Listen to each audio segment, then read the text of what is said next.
Alright, ready or not, I'm on. This is Sarah, and I'm doing a crazy thing today and I wanted some company because it's kind of repetitive. I'm making my Christmas gifts today, and probably tomorrow and for the rest of the week, but I basically am making a bunch of baby noodles, miniature noodles, these guys, 10 of them to be exact for now. And these are going to my immediate family, so anyone that I might actually see on this weekend for like our Christmas family gathering, I'm making them for those people. Oh shit, there's people in here. Hi! Cool, I'm actually using the chat window feature this time. It's all set up nicely. Oh, cool! I'm gonna respond. Hi. That's awesome. Thank you for keeping me company. Cool. Anyhow, so I'm going to be making 10 of these, and it involves a lot of 3D printed parts, which I've already produced over the past, I don't know if you can see that, and I don't want to spill them. This is a bowl of noodles. I think this is 7 or 8 miniature noodles worth of parts, and I need to weld these together with little rivets so that the legs bend and the noodle is ultimately posable using my soldering iron, which I set up on my bench here. I have a lot of space, so I'm not at Mark's bench at the other end of the room because it's completely packed with crap, because Mark, I mean, that's his job, that's what he does. So yeah, I've got these printing right now. I'm going to be printing for the rest of the week and doing exactly what I'm doing right now. If you're interested in making one of your own, I published instructions last night on Hackaday.io and on my blog. So if you go to my website, which is Zoness, that's ZONESS.com, and go to the link that says Robotic Arts, it's on that page somewhere. On Robotic Arts, which is my blog where I publish all of my build logs, the thing that is right at the top front and center is instructions on how to make one of these on your own, and I just published the STL files on Get. So yeah, if you feel so inclined, you can reference this stream later and produce your own baby. You can go into labor with me. Yeah? Yeah? So I'm gonna lay a clutch like right now, and I'm gonna switch the camera over to my bench, which I have lit well, and I fixed the auto-focusing on my camera so it doesn't do that annoying back and forth, like struggling to focus on whatever it is I'm doing. There we go.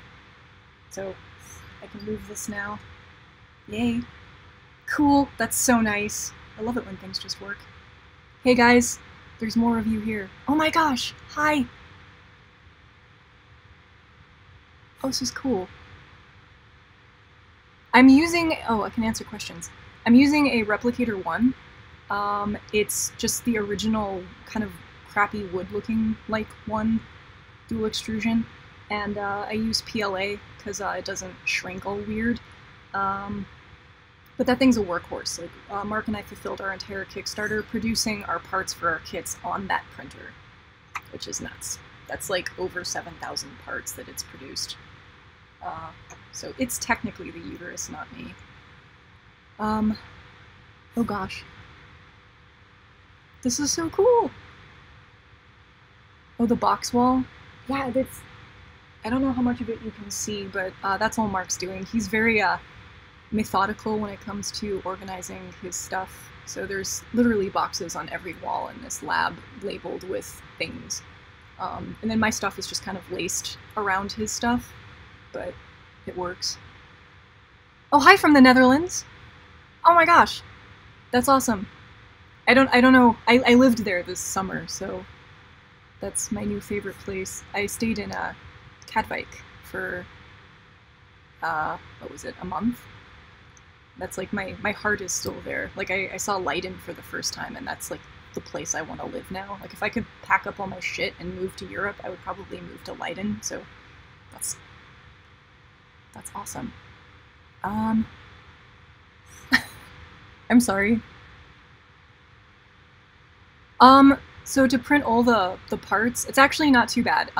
There's 2 print beds worth of parts because there's 2 colors, gray and white. The gray print bed takes about an hour and 15 minutes to print all the parts, but it's everything that you need to make one baby noodle. And then the bed of white parts, I think, takes another hour because those parts are very vertical.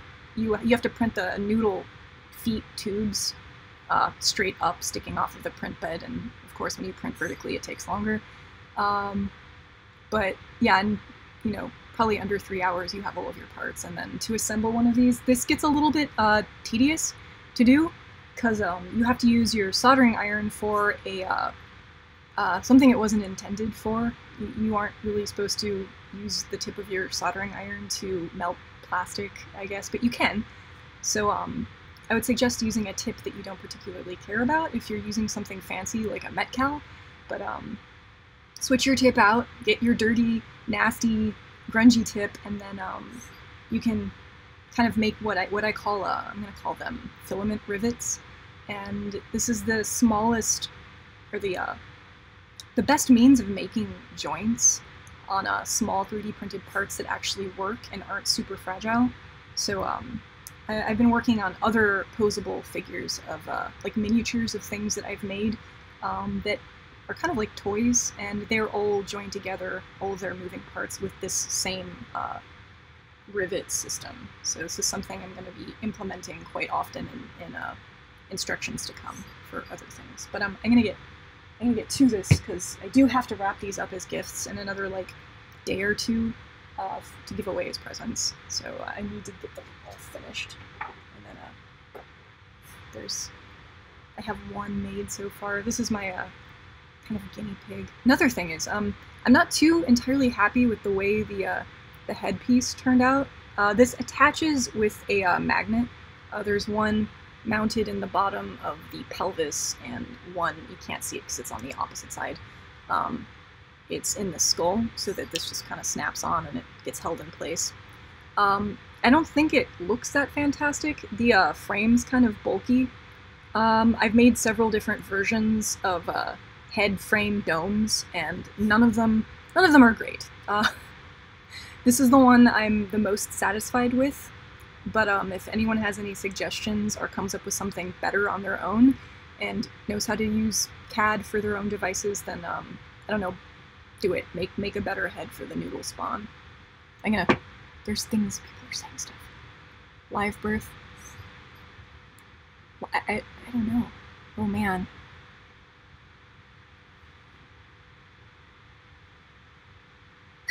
Yes, I do think it's cool that you're watching me give birth. It's silly. Oh, you watched my ESA adventure? That makes me happy to hear. I'm still recovering from that. Like, I haven't finished publishing all of the video from the residency. Like, I have all these other labs that I went to there where I did really cool stuff, and I haven't gotten to edit all that footage because there's just so much of it. Like, it'll take me a week just to edit each one of those videos, and I need to set aside some time to do that because it's something I do need to share, and I do need to reflect on the whole experience. So I'm going to come out with some videos where I just talk about what I got out of the residency, because the point is to establish some overlap between the disciplines, and I really need to kind of publish how it affected my practice, because it did. And where my ideas, where my head is at, basically.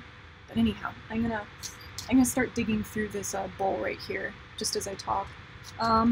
So the one thing that I can improve on, and I really should, is if you're looking at my build instructions, there are 2 different bones that are used in the legs. There's a fibula and a tibia, and they are literally I think maybe 2 millimeters different in length. I could phrase that better. There's just 2 millimeters between the two, so they're really difficult to tell which is which when I look into this bowl. So one of the first things I'm going to need to do is start separating them out into,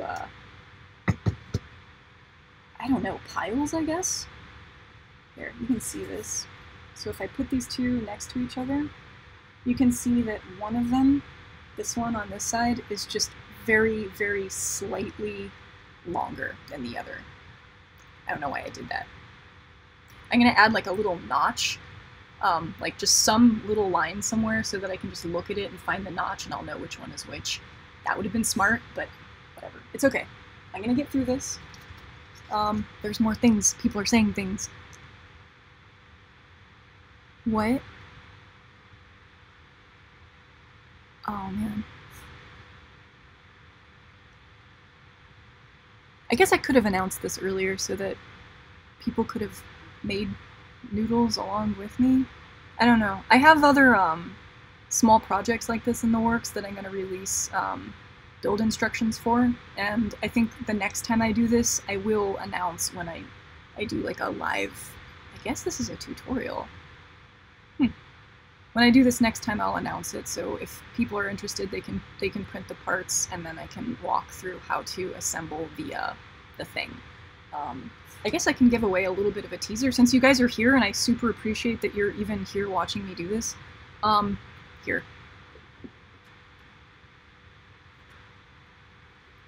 I don't know if anyone's familiar with Festo, but they're a company in I hope I'm citing this right, I apologize if I'm not, but I think they're located in Germany, and they make professional grade robotic actuators, and they also produce really beautiful robots and mechanisms that showcase their products by demonstrating how nature moves. They replicate the motion of living organisms, and they do so very well. And one of the things that they built is this jelly. It's a jellyfish. The inside mechanism looks kind of like this. I made a larger scale version of this. It's actually above my head right now hanging, but it's about the size of the ones that they made, and I was trying to replicate that mechanical design using only 3D printed parts and, you know, things that normal plebes like myself have access to. And I think last week I made a miniature version of it. It was last week, yeah. So this is a scaled down version. The dome, like the actual jelly dome, isn't outfitted on this yet because it is going to be potentially flex circuit, which is exciting. But I haven't had that produced yet. I'm still working out what circuit designs I'm going to put on the actual leaves of the jelly. But this is the inside mechanical portion, and it does jelly. So there will be build instructions for this next. Yeah, I'm gonna set this aside. And there's more things in the thing.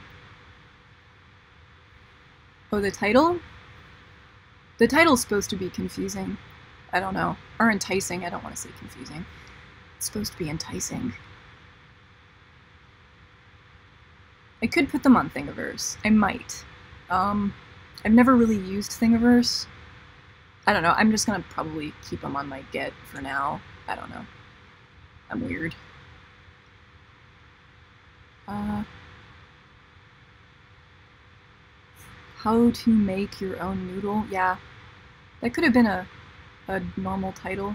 I don't like normal, though. This was far more interesting. Giving birth. Being a uterus for a day. Laying a clutch on my bench. I don't know.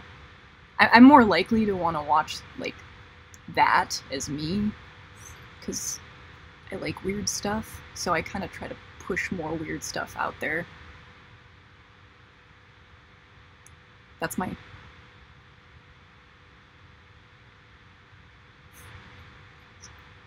Yes, they do. Festo, that is. They do make awesome flying stuff. I should probably type this in there. Festo. That's the name of the company. If you've never seen any of their stuff and you like mechanical things, totally check it out. But back to sorting parts. Yes, I've seen the elephant's trunk. I've seen a lot of their stuff. They're amazing. Like, I would love to go for a tour there one of these days. But I don't know. I'm personally more attracted to mechanical things that are very obviously. It takes probably one fancy actuator, and then lots of moving parts that are connected together to make a specific type of motion. Things with gears, things with, I don't know, bearings, parallel linkages, stuff like that. Anything where I can see the geometry at play, I'm enticed by that.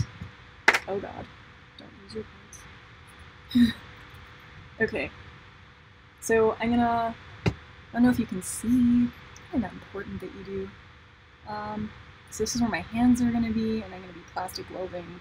Hopefully I don't burn myself on camera or anything, but I'm gonna set these down off to the side. I apologize for that, but you don't really need to see them. They're just piles of bones. I guess I could have sorted these all out as I pulled them off the print bed, but that would have been too smart. Too much planning ahead. What do I do for a living? I do this for a living, actually. So I am a starving artist, which means that I don't have a day job, but I take gigs. People ask me to make things for them, to design things for them, and sometimes I take that work, but what I do primarily is I look for either grant money or residencies where I pitch ideas that I want to bring into the world, and if somebody's interested in my research and development, then they fund that body of work for a period of time, which is rough because just because you apply for something doesn't necessarily mean you're going to get it. So you just have to kind of pound the pavement and keep putting yourself out there, and eventually whatever it is that your ideas are, they resonate with somebody, and then I don't know, they give you the means to bring it into the world. But anyhow, so I'm gonna use those two as my measurement pieces, and then I'm gonna start separating these into piles. So these are gonna be my tibia pile, and then my fibula pile will be on the opposite side. Very important that you get the right sized bones put in the right place, because if you don't, as I've realized in learning about mechanical motion, the proportions of parts being off by just a few millimeters even, especially when things are this small, can make a huge difference. Oh man.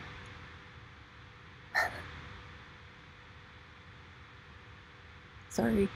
I just see this ticking away and I want to know what people are saying. Yes. Oh, wow. Sorry, Mom.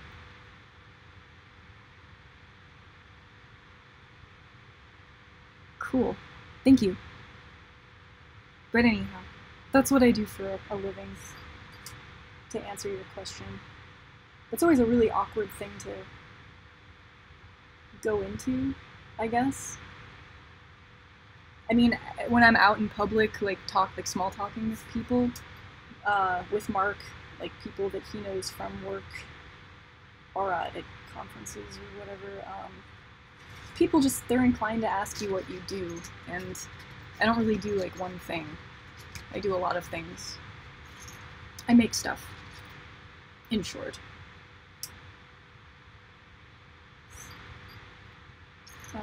My background is in fine art. I guess I can mention that.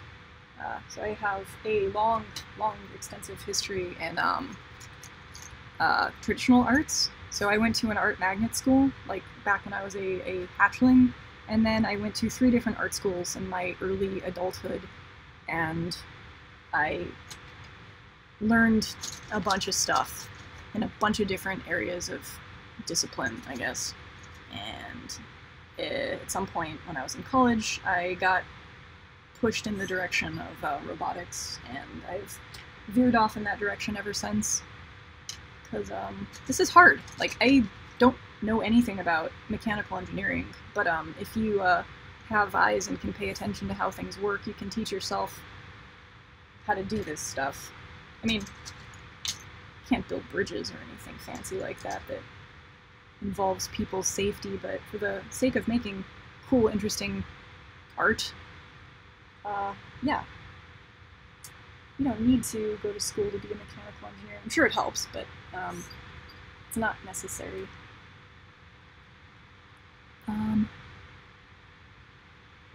Oh, okay, a bunch of people are saying...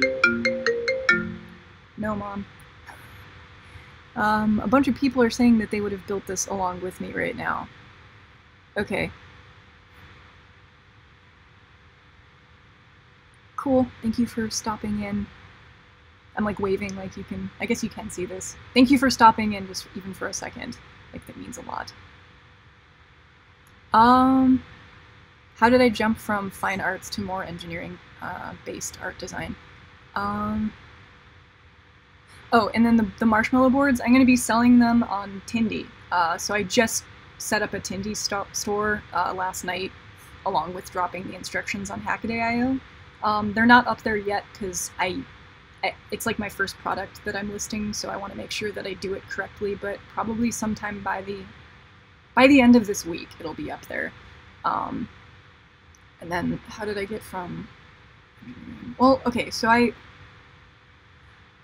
went to school. I'm from Las Vegas. I went to arts college, the local college here in Las Vegas for like 3 years, and I loitered and I took pretty much every class available to me and got to know the staff really well, and they heavily encouraged me to go to a big kid art school like Chicago, the School of the Art Institute of Chicago, which is a contemporary art school. And I don't know why I went there, because in hindsight it was the polar opposite mentality, mindset, structure as me, like the way that I function. I'm more of a designer and illustrator, and if you know anything about contemporary art, that's like the opposite of like design and whatever I was doing. I was making poster art and sequential art and comics and stuff. I think I went just to see how much different it was going to be. So I went there for a year.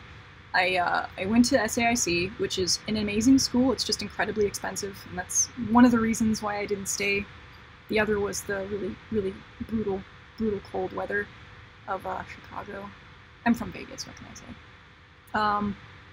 I went there for printmaking, and I took primarily like lithography classes. I liked stone lithography. I liked the idea of making visual like designs that incorporated circuitry and schematics and logic gates and stuff into the design, and then producing those images with a really, really old kind of vintagey printmaking process like lithography. So you'd get these like Parisian style looking posters, but my stuff had all this, you know, tech related visual stuff in them, and I went there to make art like that, and the professors there were kind of turned off by that because I wasn't really doing anything to push the medium in a new direction. I wasn't expanding boundaries or exploring new territory. I was just kind of doing graphic design with old stones.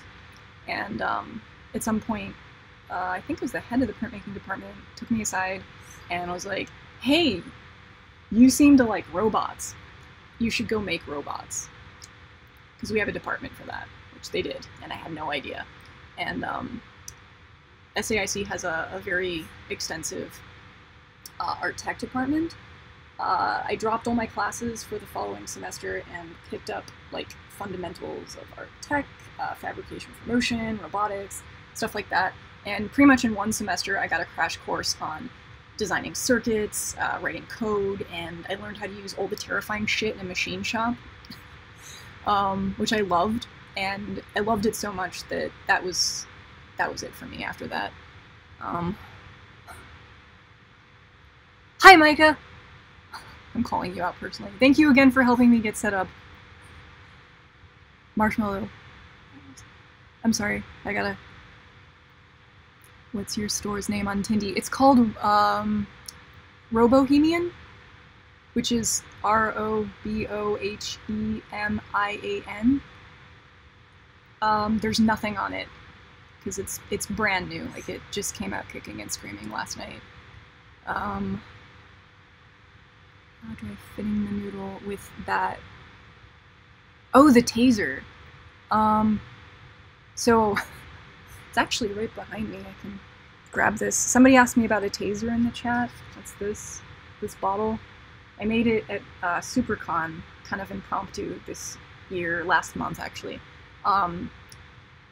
It is my intent that Noodle gets a set of, I'm gonna call them, what's the word? Not puberty feet, but like teenager-inspired, rebellious feet that enable him to interact with his environment in a way that a rebellious adolescent teenager robot might.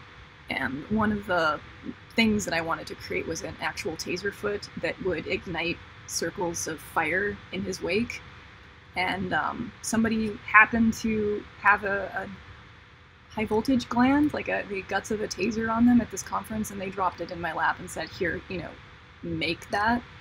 So now that I have this, and I know a little bit more about taser guts and stuff, I am probably going to make a dedicated metal foot for Noodle that has a taser spark thingy inside of it, and it will attach to him and maybe potentially light circles on fire.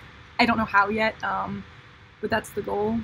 But that's not going to happen until like next spring because I have so much stuff to do. Again, backlogged videos to edit from like the residency this summer, and then I still need to get the feet that I created this summer working. The modes of taste that I made for the ESA residency are maybe 50% working, each of them. Some aspect works really well, and then some other aspect doesn't work at all. So, yeah. Those will get done. Wait, I'm gonna catch up on the...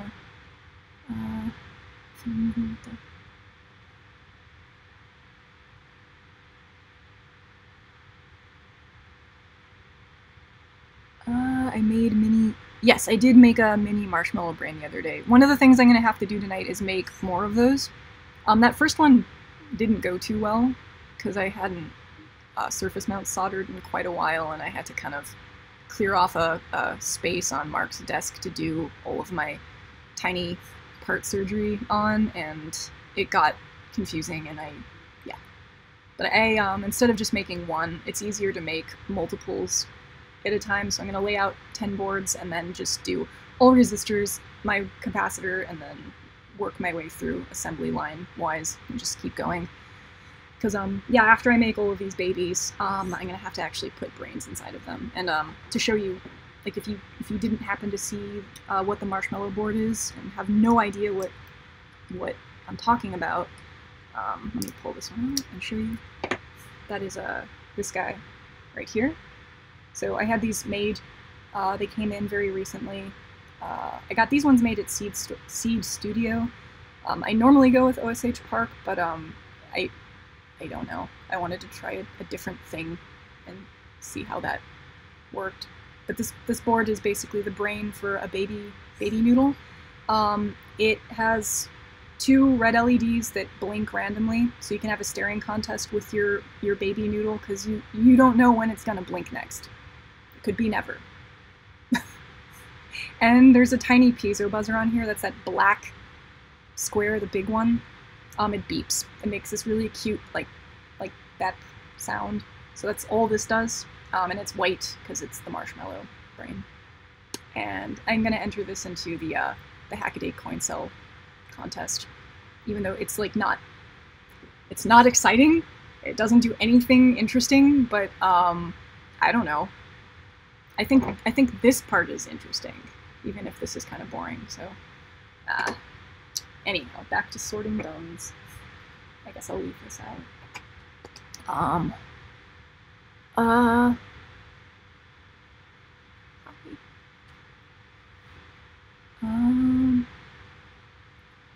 Art tech. Yeah, art tech is it's like I guess it's hybrid art. All of it's been around for a while. I mean, artists have been using like different media in their creations forever. But Chicago's a good school because they you pay $1 zillion to go there because they find what the new up-and-coming thing is, and they jump on it and incorporate it into their curriculum really quickly. So back when I was there, like a zillion years ago, they had Arduinos and vending machines, and in the hallways of the art tech building, and you could just buy an Arduino out of a vending machine. You could get resistors, you could get potentiometers, you could get like all the basic like electronic components out of a vending machine in the hallway in the school, and it was an art school. So it was like this little candy device that gave you things that you could use. And for me, like, I still don't know how anything works, but artists, like, I guess it's the artist mentality to just sort of like break stuff until you figure it out. So I would go to this vending machine and just buy things. And I didn't even know what they were. Like, I'm like, potentiometer, I don't know what this is. And then I'd go on the internet and find out what it did, and then I would use it for something. And then in class, they'd be like, oh, this is what a potentiometer is. And I'm like, I know what that is. But art tech is cool. Like, if you're just now hearing about it and you like festivals, there's a really cool festival in Austria called Ars Electronica that is all like art tech and philosophy, and you see really awesome stuff there that you don't typically get to see here, because like, we have CES, right? But that's all consumer electronics. This festival is all electronics or things produced that aren't commercial. They exist because somebody wanted to create them, and in that sense, it's a lot more like a Maker Faire, which we have. I mean, I guess that's all over the world now, but it's more along. It has that mentality. So if you want to see cool stuff and you want to be part of a philosophical discourse in regard to art and technology, then that is it. I highly recommend that specific festival. I'm gonna read the meshing of art and technology. Yes, I think where disciplines overlap, that's where all of the really awesome stuff happens. That's where innovation comes from. Anytime you take two opposing things and just sort of, you know, collide them together, you get these really neat, interesting, new, never before seen things. And I think that's important. Thank you. Thank you. Thank you for calling my stuff weird. That makes me happy. Yes, I was thinking of having like a sponge that has some sort of volatile fluid in it that can ignite with like a spark. The other thing that someone mentioned at SuperCon was using those the filament that's inside of a toaster that gets really, really hot. Having like a ring of that heats up and just smolders the ground as Noodle walks. So he'll only light things on fire if it's like dead grass or something, which is probably bad, but the ring of fluid probably sounds like a safer alternative, because conceivably once the fluid is spent, the fire will just sort of like die out on its own without causing mass hysteria in fires.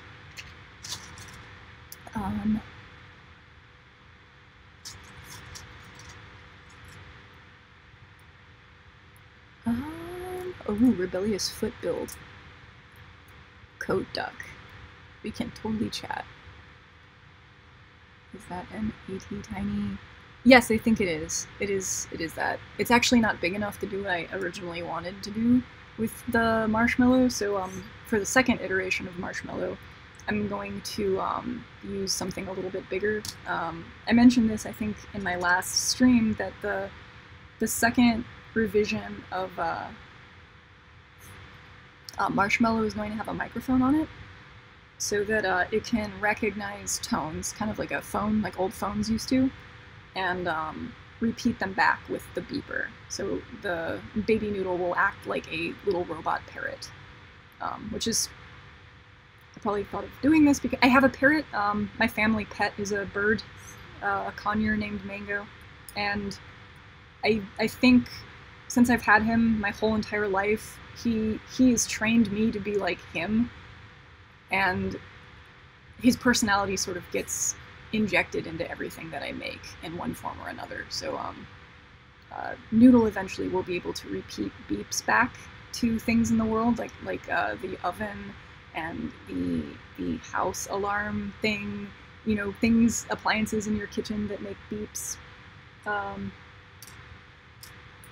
Yeah. keep organizing, Sarah. Where are they?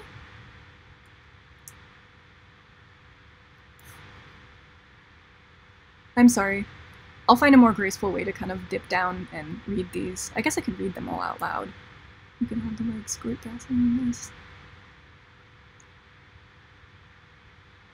Oh, what software did I use to design the marshmallow board? I used EagleCAD.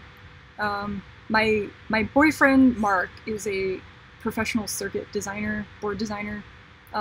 He's been doing that his whole life, and he's always used EagleCAD, so that's what he trained me on, which is good. I like it. I'm okay with it. I've never used anything else to know if there's a better alternative out there, but I mean, I can get stuff done. It's kind of, I'm pretty comfortable with it now. I've been using it long enough. But you know, the funny thing with this board, this marshmallow board, I did it all on my own. It's simple. I did it. I sent it out. He kind of looked it over and gave it his blessing, and things were good. The board that I designed for the this thing has a board for it too. I'm not going to talk too much about what it does yet because I don't know if the board's going to even work, but I'm hoping it does. But the tiny coin cell sized board that goes in the jelly, the micro jelly spawnling, when I finished designing it, I gave it over to Mark to get his blessing before I had it fabricating, and I walked away. And then 2 hours later, I came back and I had a completely different board on the file thing. He completely redid it. So there were things wrong with it, but he's also prone to doing that too, because once he fixes one thing, he finds another thing that should be fixed, and then that sort of trickles down, and eventually the whole entire thing ends up being completely revised. So that board isn't so much my design as it is Mark's design, as it was mapped on top of what I did, and that's okay because it'll probably work better than whatever I had going on. Oh man.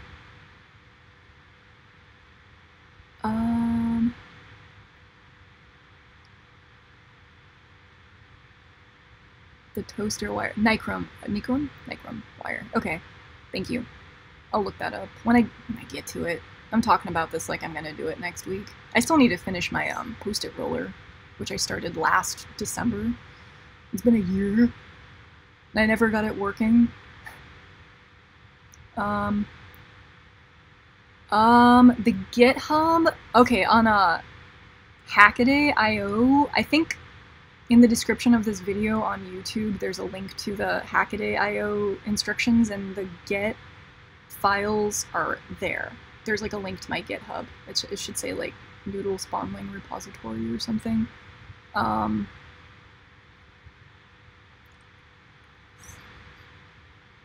Repeat beeps. Yes. Yes, I would like to do that. Where I live, both houses on either side of me have been completely leveled and are being rebuilt. So as I sit here during the day, and this is part of the reason why I haven't put out any new videos lately, and this is actually kind of a rarity right now that it's quiet. During the day, so long as the sun is up, there is construction equipment driving in and out of the lots on either side of my house, and it sounds like I'm in the middle of a battlefield, and there's lots of beeping because things are backing up. So I thought it would be interesting to have either Noodle or some of his spawns repeating the beeping that they hear back to the equipment as construction's taking place, because that would make my life better. Just saying. Noodle the arsonist. He's going to be a little, what's the word? I don't know. A little scamp. I want him to be a little, I don't know, maybe an artist of his own. Maybe he can be the first robot to go into space and do vandalism. That would be cool.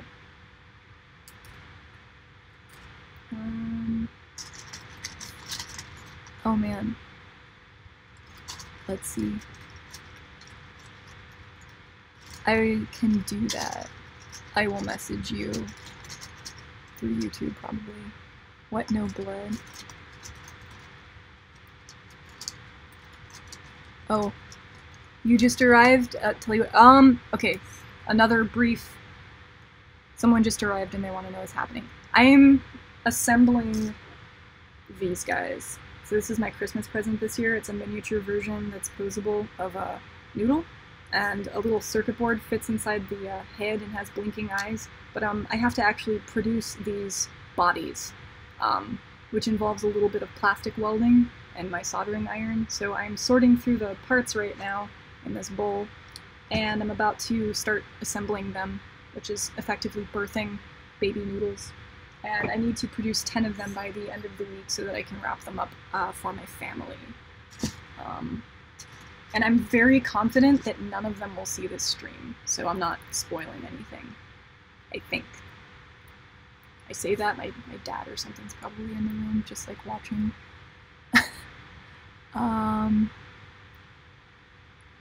Where did I go? Okay, I see. Oh my god, I forgot about the post-it roller. Yes, I did too! I need to revisit it. I really want to get that working. That was really hard. Like, the mechanism on that, I see how I can get it working, but it has to be so exact, and it has to be an exact thing, otherwise it's just not going to do it. And it's going to take me a lot of micro-massaging to get to that exact form, and I don't know. I don't have the stamina for that right now, and I didn't back when I was working on it. So once my heart is in that same place again, I will revisit it. But I have obnoxious amounts of backlogged videos to blow through first. Man, buy it on a 25-foot roll in a vape shop. I can do that? I've never been in a vape shop. Using fluid reservoir to feed the gasoline to the feet using an air valve.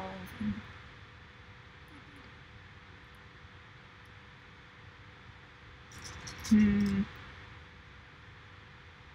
the feet using an air valve. But that'd mean I'd have to have an air valve. I'm trying to avoid using any.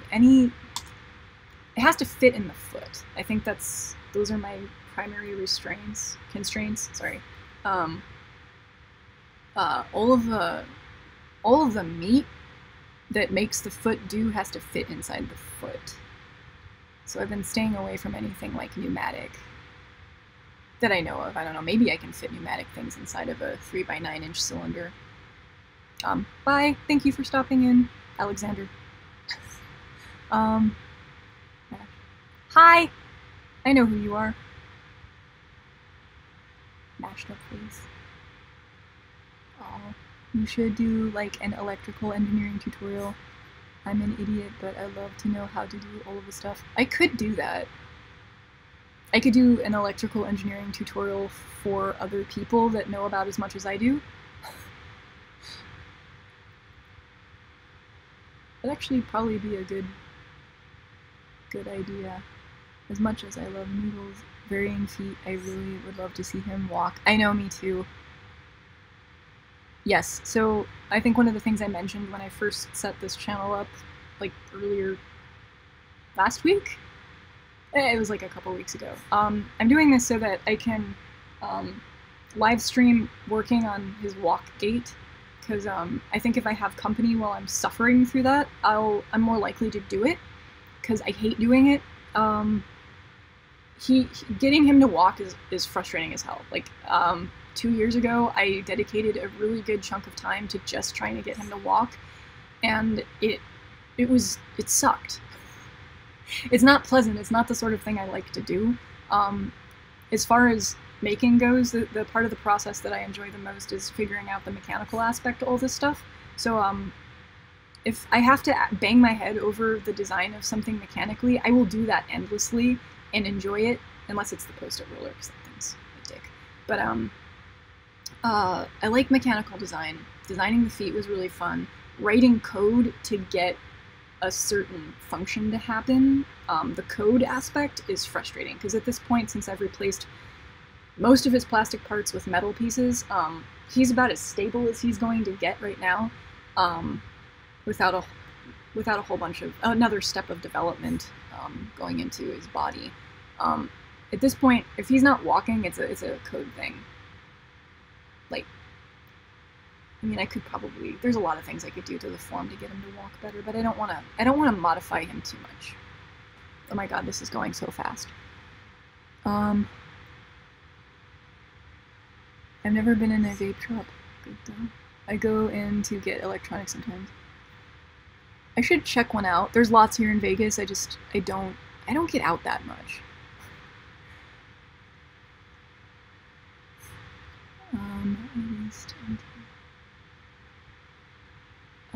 Hairspray pen should fit in that footprint. Oh, that's true. You could just have a fire foot that's like a hairspray can. Those feet are going to have to be entirely metal. When was it? Maybe late 90s or early 2000s. I remember some internet interest going around in... Oh, I remember that.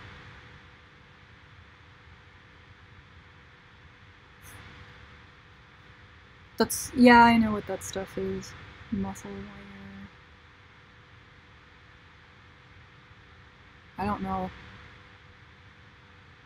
Machine learning, walking over them. You know, there's a lot of talk of machine learning at ESA. Like, I talked to their robotics people, and I think they assumed that I know a bunch of stuff, which I don't. And they were very strongly suggesting that I use some fancy it teaches itself code to get the desired effect. So he teaches himself to walk, which I in theory understand how that works completely. I have no idea how to implement it. So yes, I'll get there eventually. It's just, again, dedicating like a chunk of time to just focusing on my code, knowing, doing. I really need to just find somebody who can teach me stuff. Like, kind of the way that I've learned everything that I know is I find someone who does that, and then I just talk to them when I have like a specific question or problem I want to solve. I ask that person who has the expertise, and then they show me and teach me, and I learn very well that way. Like, I pick up things quickly, and I'm good to go, and I can kind of extrapolate further on my own. The area that I have the least amount of knowledge in is probably code writing. Like, I like physical things, again. But yeah, he should be teaching himself how to do stuff. I completely agree. I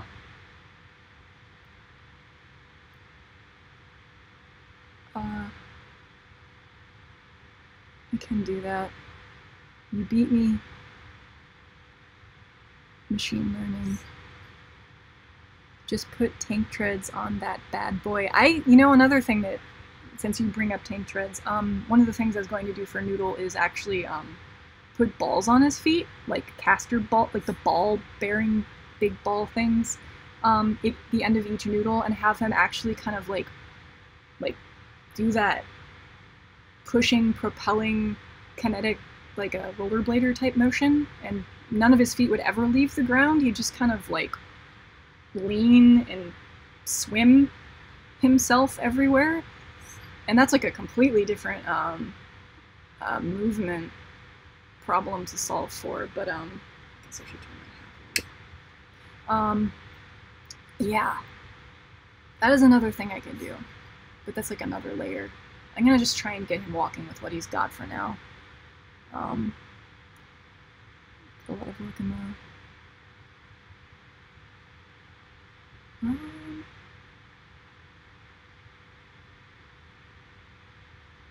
Yeah, I'm hoping it might not happen this week. I said I was gonna try and get him walking this week, or do a first pass on, you know, figuring out where the code is and where I want to go from here. But since Christmas is swiftly approaching, it probably won't happen until probably next week, because I need to finish making these. This isn't a bad thing though, because I'm gonna try and leverage the act of doing things like this to make a little bit of extra money. So, like, for people who don't want to become a patron, because I realize that's like a commitment, right? You're basically giving a certain amount of money, like, again and again, monthly, to your people that you support. And I mean, for me, like, there are people I would like to support, but I don't always know how much money I'm gonna have in the bank from month to month, and the whole idea of committing to something like that scares me because I'm a starving artist. If I have a store like on Tindy where people want to just buy something, so they're getting something, but they're also supporting me in the process, that's like a viable option that I want to put out there. Because as bad as it is, like, I need to feed myself and make money and buy Noodle like things so that he gets better.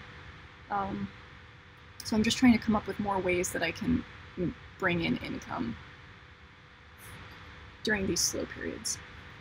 That's another thing, like, now that this residency is over, like I have all this backlogged work to do to wrap up that whole project, but I'm kind of at this point where nothing's going on.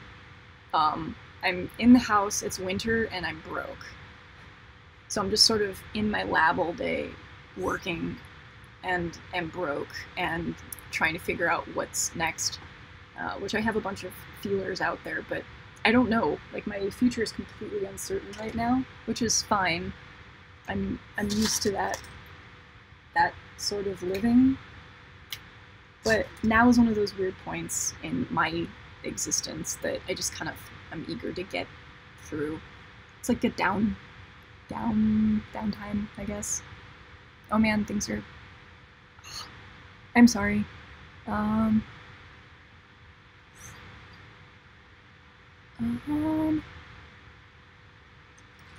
Welcome. Welcome to the stream. Trekker Joe. Yes. Theory is way easier than practice. I'm not sure what program people use, but for what I gather, for this part is designing model which you've seen done. The exact model? Like a physical model? Honestly, the easiest way to run code is to find bits of code that you need on the internet, and I do that. Like, that's how I get everything to work currently. Like, I find stuff that people have already made, and then I break it until I figure out how to make it do what I want, which I guess is how most people do code, right? I don't know. The problem with that is I don't actually understand anything. Like, I understand how to get it to do exactly what I want it to, but I have no foundation of why it's doing that, and that's the foundation part is what I want to actually have. I want to have, like, a better, more concrete understanding of code, really. It's just kind of like magic words to me right now. How long did it take you to print all this? These ones, this was just yesterday's. It took me all day to print this bowl of parts, which right now I think is 8 noodles worth of pieces. I just ran the printer nonstop yesterday until I went to bed, so it wasn't that bad. For my Kickstarter, though, to print all those parts for our kits, that took us the entire, like, summer. So that was every day, all day, printer running.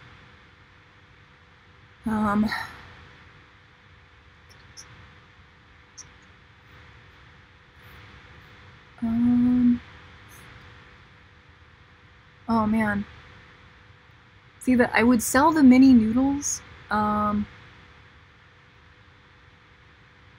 would sell the like, the reason I'm choosing this format where I sell the board and then release the instructions so that people can make their own miniature noodle instead of me doing it is so that I want to have sources of income where I don't have to stop and, like, make stuff. Like, one of the things that is really frustrating about continuing to sell the Delta Robot kit from our Kickstarter, which we do, is we'll get an order, not very frequently. Like invariably we'll get one sometimes when we're really busy, and if we don't have stock to just sort of pick up and send out, then we have to stop everything we're doing and produce all of the pieces and, you know, sort everything and put a kit together and then ship that. And we'll get an inventory, like a decent inventory back stocked for, which will last like a certain amount of time, but sometimes we run out of that, and then neither one of us are very good about replenishing that. And I don't want to create things like this where I have to kind of stop and make and send out. The nice thing about making the plans open for people to build on their own and then they just buy a board is if I get a bunch of the circuit boards made, that's like 1 day of me assembling the boards, and then once that's done, they just kind of sit in my lab, and all I have to do is worry about shipping them rather than like actually making the thing. So I'm trying to make it easier on me. I'm not like overcommitting, I guess. Oh god. No. I dropped a piece. Sorry. Good. Normally when I drop something on this floor, it's gone forever. Like, you do not want to see it. Like, literally, if I run out of hardware when I'm assembling something, I can source an entire, like, McMaster car order's worth of hardware from this carpet by running a magnet over it. So, yeah.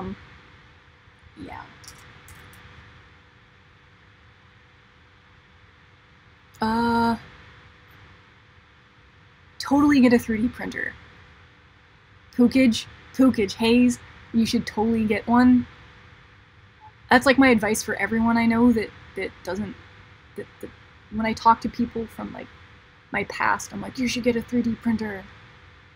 I think Mark just bought a, what's the name of the brand? Like, it's not Prussia, it's not Prussia, I forget the name.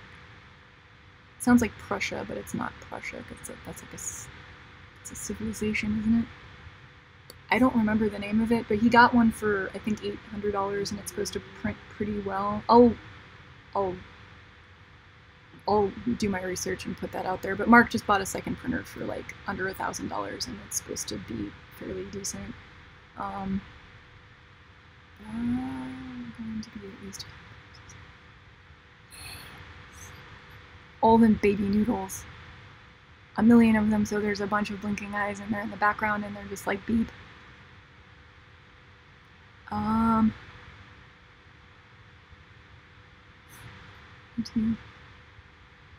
Go to machine learning, and oh, okay.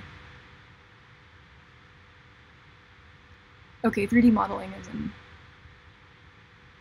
Fusion. That's the easy part. Fusion's great. I am so glad I switched.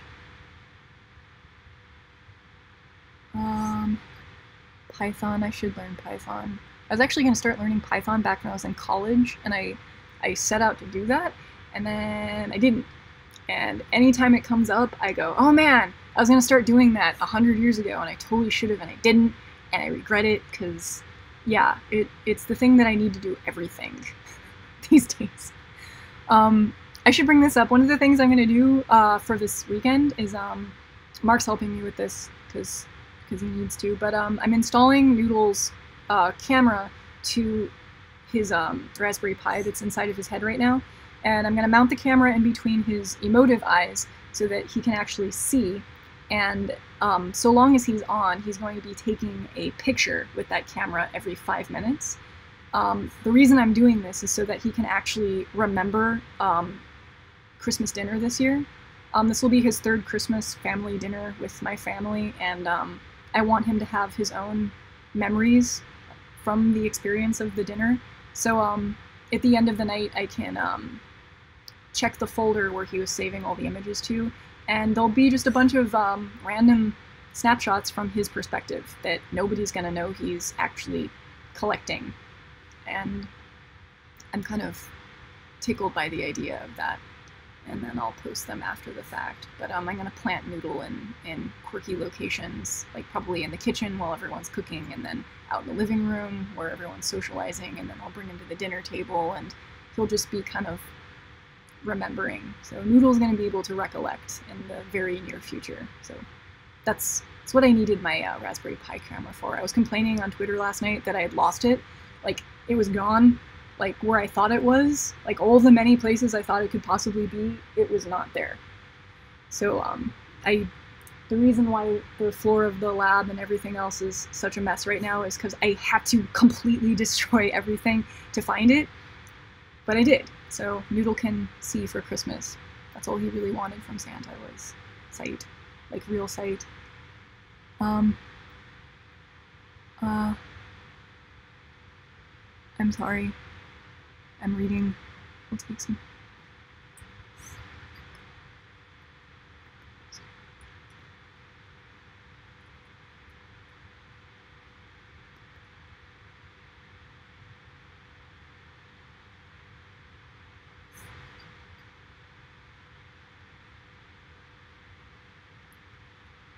The ground under my desk is what? Oh yeah. Hellhole. My lab is super hellhole right now, so I comply.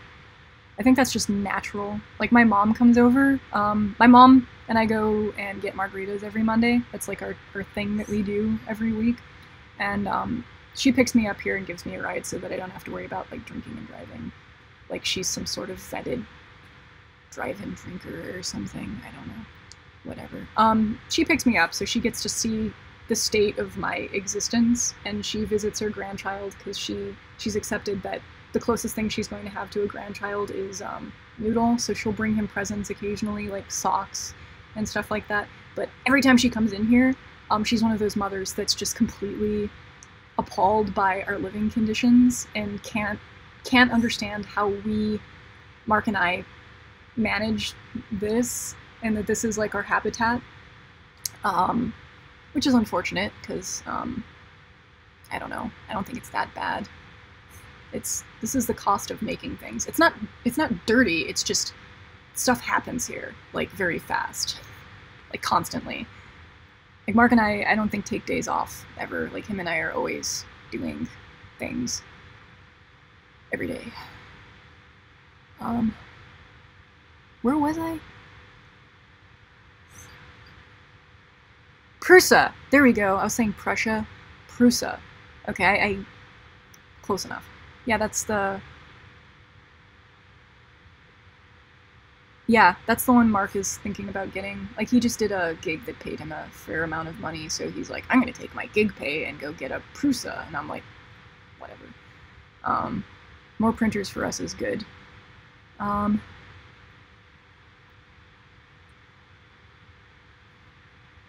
Yes, it was a pre-Germanic state. I think I knew that too. Prussia, that is. Oh, as far as posing Noodle with all the baby noodles once they're done, I drew that. I have an illustration on the instructions of that very thing, and I'm gonna reenact the illustration once I'm done making all the noodles. I'm gonna put batteries, like, in all of their little brains so that the eyes are blinking, and I'm gonna just pile them all around him, like, kind of like the illustration. So that's the plan. And then I'll add that to my blog post at the end of the instructions as a prompt. You must populate the world with noodles. Fusion is awesome. I struggle to use anything except SolidWorks. One of my best friends uses SolidWorks because, like, he's a machinist, so he has that available to him through work, so he has no real reason to switch to anything else. And I can't afford it, so I guess if you have it, then why wouldn't you use it, right? What does my family think of Noodle? My family loves Noodle, because, I mean, he's a Noodle. Like, it's hard to not like him, but, I think they appreciate him as kind of the closest thing to a grandchild that they're gonna get. So they've started, over the past 3 years, treating him more like a member of the family than just a project that I'm working on, which is, kind of important to me. It's weird. Their ability to,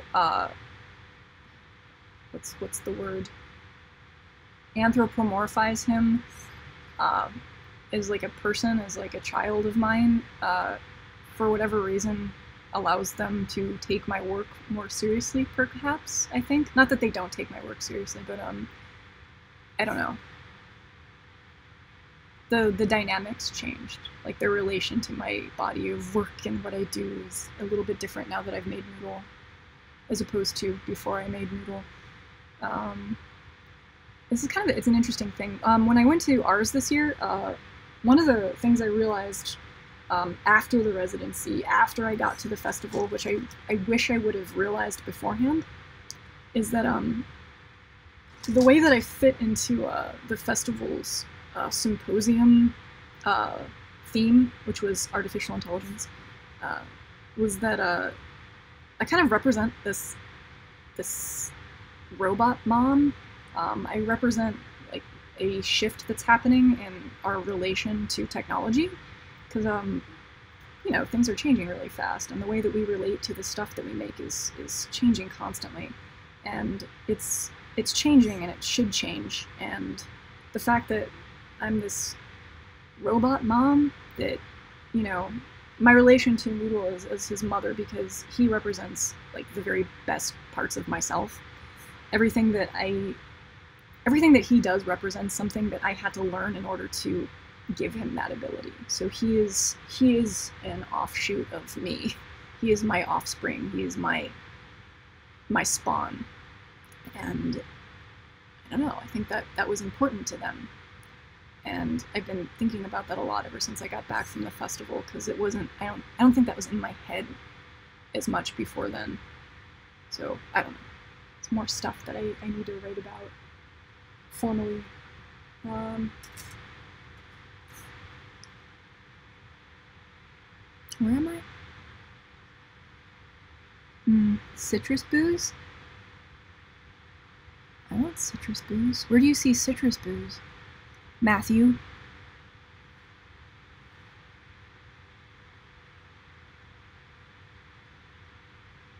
My mom does buy socks for Noodle. Before I went to my, did my artist residency in the Netherlands, my mom bought Noodle socks that had the 3 X's on them, like the Netherland X's. So he wore those the entire time he was at ISA. And in all of my videos, like the coolest one of him walking through their Mars yard, he has these socks on that have the little X's on them. My mom got him those. They were her good luck present to my kid.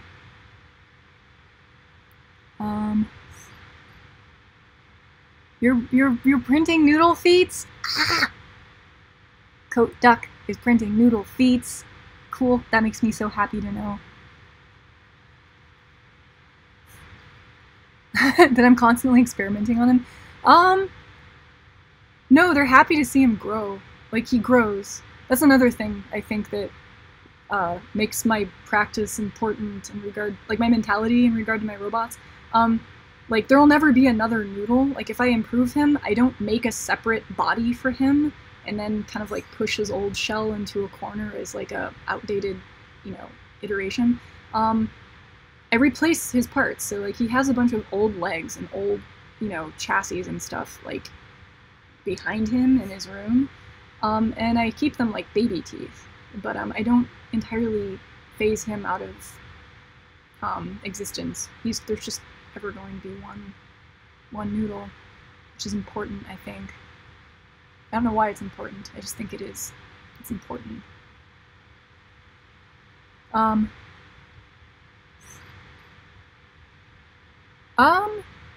don't really think anything I do is hobby. Everything I make is work. I mean, like, I'm a artist.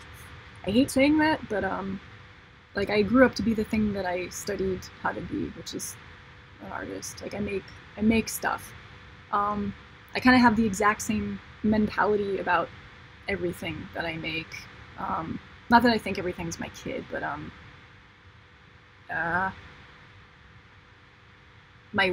all of it is my work, but I love all of it. Like, it's all very personal to me, to answer that question. She comes in, Noodle is hooked up to wires in varying states of yes. Actually doesn't phase them. You know how much it doesn't phase my my grandparents? Every time so this is the third Christmas that I will bring Noodle to my family dinner, and every time I bring Noodle to a family dinner that my grandparents go to, they don't know what he is. I have to explain again what he is, what he does, that I made him, and they ask me if he makes me any money, like if I make money with him, because that's the only reason why anyone would want to do anything in their minds, of course. And at some point, they realize that if they touch him, he beeps because he has an accelerometer in his head that, you know, if he moves or gets shooken, he will beep until he is still again. Like my grandmother's boyfriend, they're both like in their 90s. Like Nick, he'll poke Noodle and he'll beep and he'll be like, oh god, the robot beeped at me when I touched him. So he'll like touch him again, and then he'll touch him harder, and then he'll just like grab his leg and shake my child. Like he'll take my baby and grab him by his feet and just like shake him and then pick him up and tip him upside down, and then point out to everybody that this thing happens when he moves the robot. And it's funny to me, like I don't care, I watch it happen because it's entertaining. But it's interesting that they do that at all, I guess. I mean,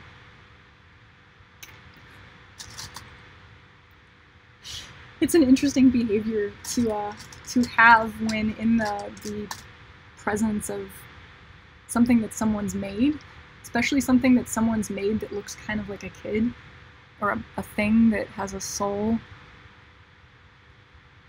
Oh, margaritas are citrus booze. Yeah, you're right. I'm sorry. We have like citrus flavored beer right now, so when you typed that, I was like, citrus booze. Then I was worried that there was like 100 beer bottles in the background that I didn't know about and didn't clean up. So I was like, oh crap. Where are they?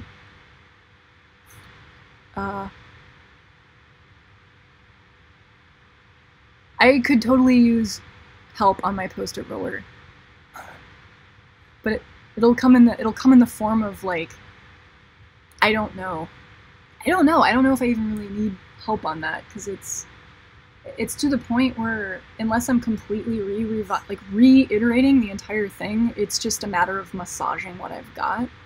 But if you have like suggestions for something that would potentially work way better than what I'm doing, then by all means, please like tell me. I'm open to start from scratch if I need to. I'm doing a really slow, miserable job at sorting these, I realize. I could probably just start building. I don't know, like, if I put... I can do another one. No, I need to start doing this. I have a deadline for this. I need to do it now.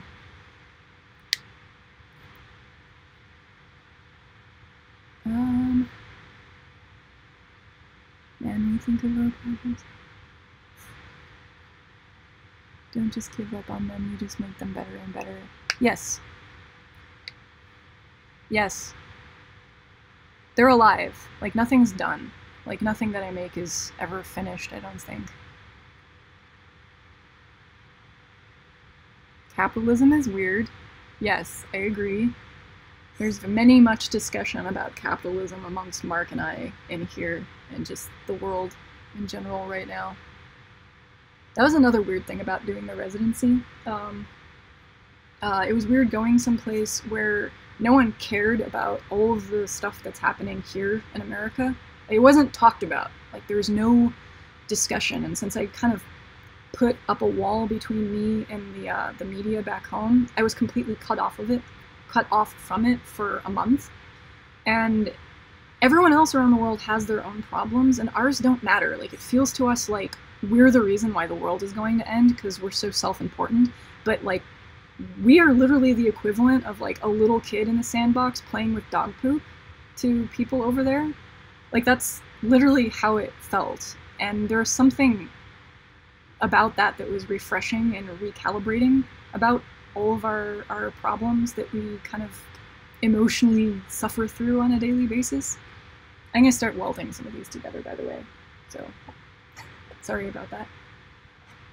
All right. For everyone that's here in the room right now, I'm going to jump back into explaining mode. So there's filament. This is 3D printer filament. I'm going to use gray so it matches the legs nicely. This is just the raw filament off of the spool. It's the 1.75 millimeter diameter stuff. And what I'm going to do with this is make rivets. And the rivets are the things that, they're like little pegs that skewer the joints and act as hardware. These parts are too small to use actual hardware. I wouldn't want to anyway, even if they did make tiny stuff like that, because it'd probably be really expensive and a pain in the ass to use. So this is a lot easier. What you're going to do with this, if you're curious, is you're going to cut these into like 6 to 7 millimeter pieces. It doesn't have to be exact. It's just you need to make pieces that can fit through all of these sandwiched parts and stick out just slightly on either side, so that you have a little bit of meat poking out on either side to kind of heat up and turn into a cap, like a rivet head. So they're called rivets.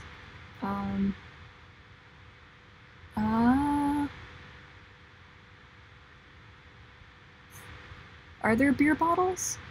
You better not be messing with me. Yes. Okay, so one of the goals, and I've written about Noodle like he already does this, which he doesn't, but one of the things that will trigger his behaviors that I've been working on, like the feet that do stuff, is his ability to recognize people's faces. So he'll react differently when he sees people that he knows versus people that he doesn't. One of the first implementations I'm going to do of this, probably even before the end of the year, if I can figure it out, is have him recognize me and Mark specifically. Probably because I have the most pictures of either one of us to make a repository of as a reference. But I want him to be able to state, like he has a little OLED display in his head that is going to basically tell his status, what he's thinking, so that you can look in his head and see, this is what's going on in Noodle's mind right now. If he sees me, I want the status OLED display to say like mommy, or he calls me umami, so it'll say umami. And then if he sees like me and Mark at the same time, then I want it to read like family, and then his behavior will shift slightly based on the fact that he sees his family and he's comfortable, and whatever comfort means for Noodle, he will act that way. That's the plan. So that's going to be the first implementation of facial recognition that I will embark on when I get around to it.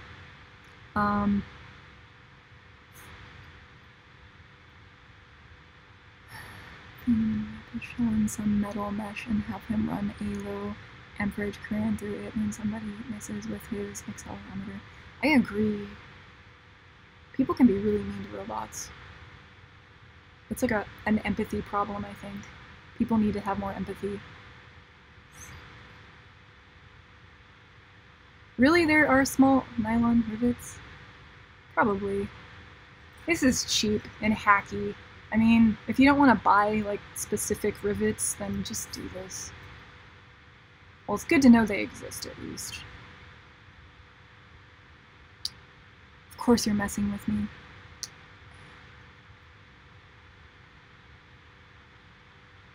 Comfort for Noodle is happy squelching.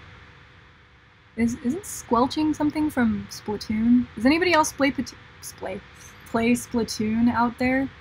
Like, I don't play a lot of video games these days. I mean, I am a gamer. Like, when I was younger, I was an avid gamer. Where are my... Alright, I need my nippers. I can't cut. I need nippers to cut this. I'll be back in, like, 1 second.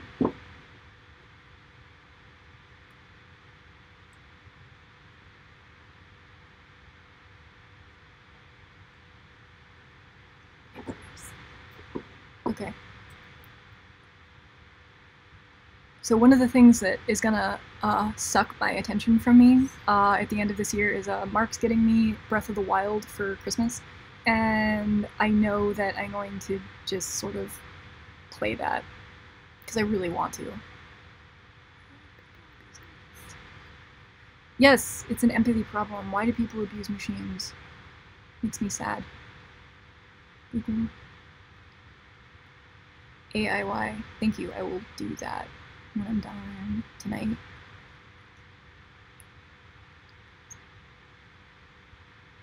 Squelching? I'll look it up, I guess.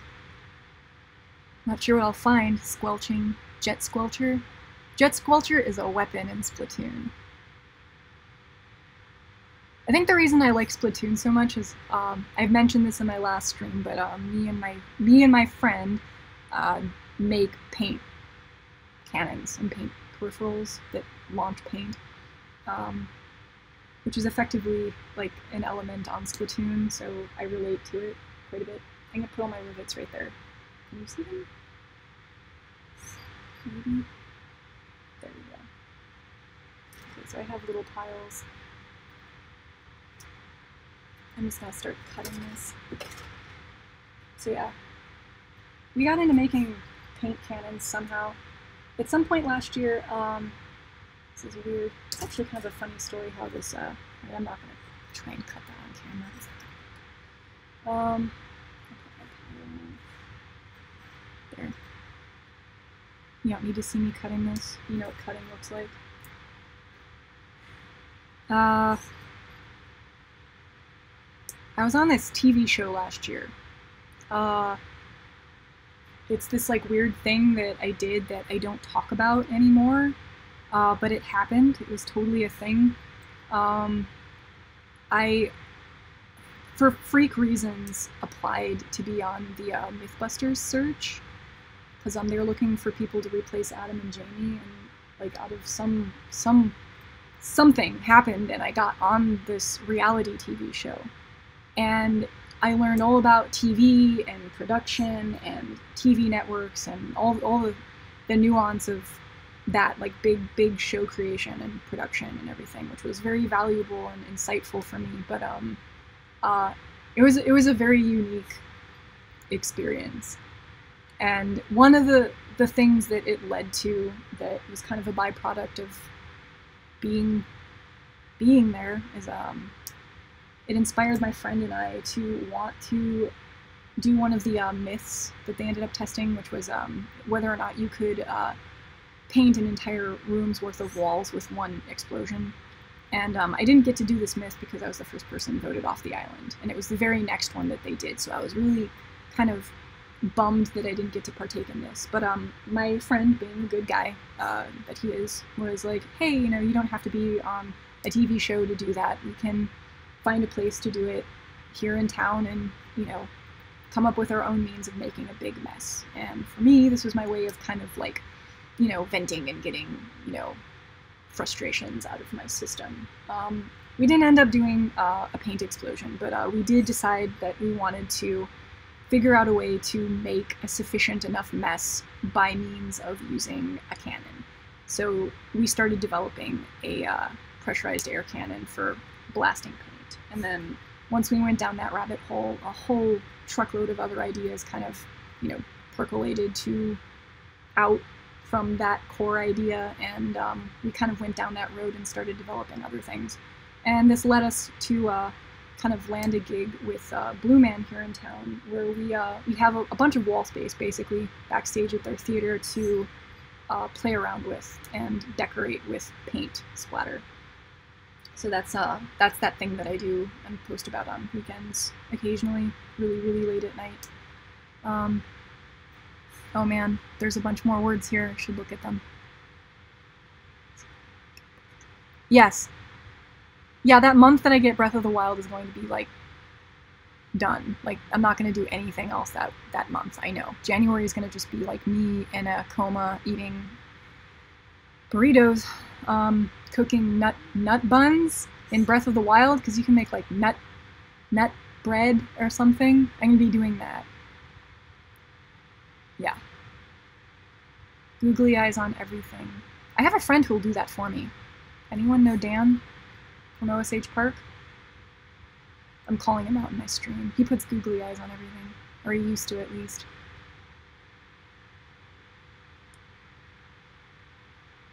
Googly eyes with electric shock. Taser face.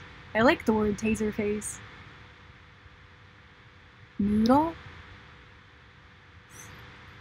Guardians of the Galaxy reference. Oh, I wonder what it is. How did you go about making this your work? Did you do an art degree or an Christmas?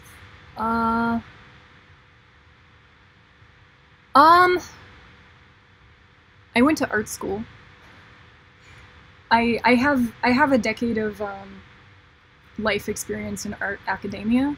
I went to a design school in Laguna Beach and learned all about doing concept art and game art and stuff like that, more designy things. Basically how to brand yourself really well. I was there for like 2 seconds. I didn't want to become a tool for somebody else's use, so I absorbed everything I could there. Before I went to school there, I went to a contemporary art school in Chicago for a year. That's where I got into robotics and learned everything about what I didn't want to become. Effectively an artist, which I still am, just not that kind of artist. And then before that, I went to the local college here in Las Vegas and took all of their art classes that were available to me for like 3 years. And before that, I went to a magnet high school for fine art and learned how to paint and draw and do the technical ability stuff well, which is why I still draw to this day. Everything I make, I drew first. I had a life as a character in something, and then I decide I want to actually make it. So my favorite movie is Blade Runner, and I just kind of realized that I, without really realizing it, have my entire life aspired to be J.F. Sebastian. Not that I've actually consciously done this, but it seems like that happened as a byproduct of everything. Like, I make... My friends are toys. I make them. I make the stuff I draw, and they're my friends. It's not a bad life outcome. So cards on the table. This is like the first live stream of yours I've tuned into, and I'm guessing you don't share Noodle's code, because I'd love to version of Noodle, but I'm dumb. For Noodle, his code is actually not that complicated right now. He has a bunch of different like chunks of code that allow him to do specific things when he needs to do those specific things, but there isn't like one mother Noodle code right now. Eventually, like when I do start working on him walking, like in the moment, I'm going to put his walk gait code out there so people can look at how like embarrassingly bad it is and maybe give me some pointers. I hope. Cause yeah, I'm like hard coding everything right now. That's all I know how to do, but it works, so I can't complain too much, but I will release it. I'll put it on my Git. So one of the things I did this week was get a GitHub account. I've never had one. Like my Robot Army, like our business has a GitHub, which is where all of the Delta code resides, but I personally, for my like art stuff, hadn't had one up until now.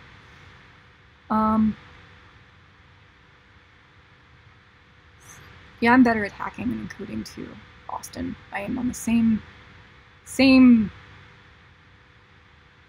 I'm in the same boat as you. Same boat.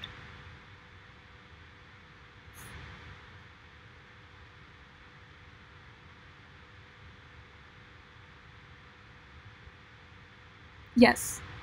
For the TV show, yeah, the experience of doing it and the people that I met made it totally worthwhile. The other people who were on the show with me were really awesome, and I keep in touch with like some of them as well. And they're also makers, so I got that out of the experience. And I got voted off the island. That was one of the most surreal things to happen to me ever. Ever, ever. I got whacked. I got my head put on the chopping block on Alameda Runway. I don't even really watch Mythbusters. Like, I've seen episodes, but I'm not a hardcore fan like some people I know. I respect the guys, like the core cast. I totally respect what they do, but I don't really watch TV, so I don't know. I didn't have as much of a personal attachment to it, so it wasn't that devastating for me to get released early. Yes, we are lucky we have YouTube. This is my boat. This is my spaceship. This is all I've got. I'm happy that I started doing this streaming thing. This is really enriching. This definitely makes me feel less alone, because, again, I'm gonna say this, I don't get out much, and my whole universe is basically this workroom these days. So thank you for coming to my spaceship and hanging out with me again. Like, this is good.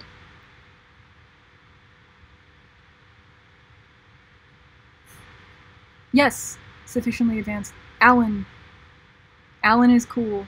Alan has come out here a couple times and stayed with us. We take him to our sushi restaurant, and it's fun.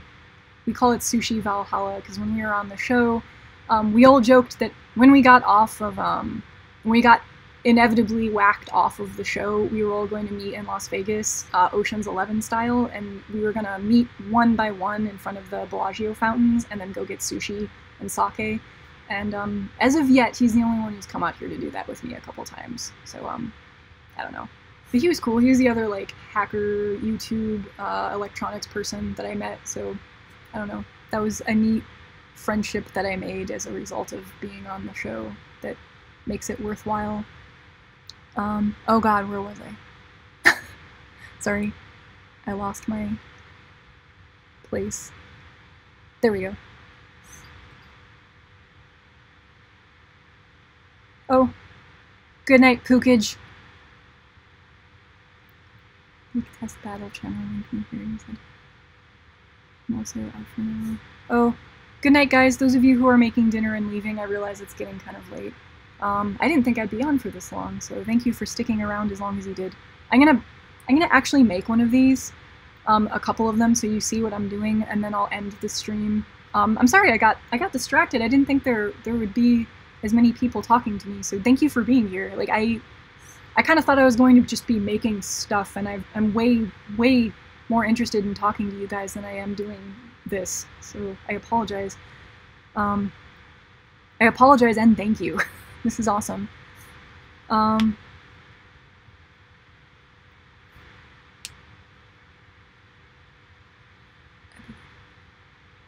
Cool. Those of you who found my channel through Alan's, awesome. Thank you for being here.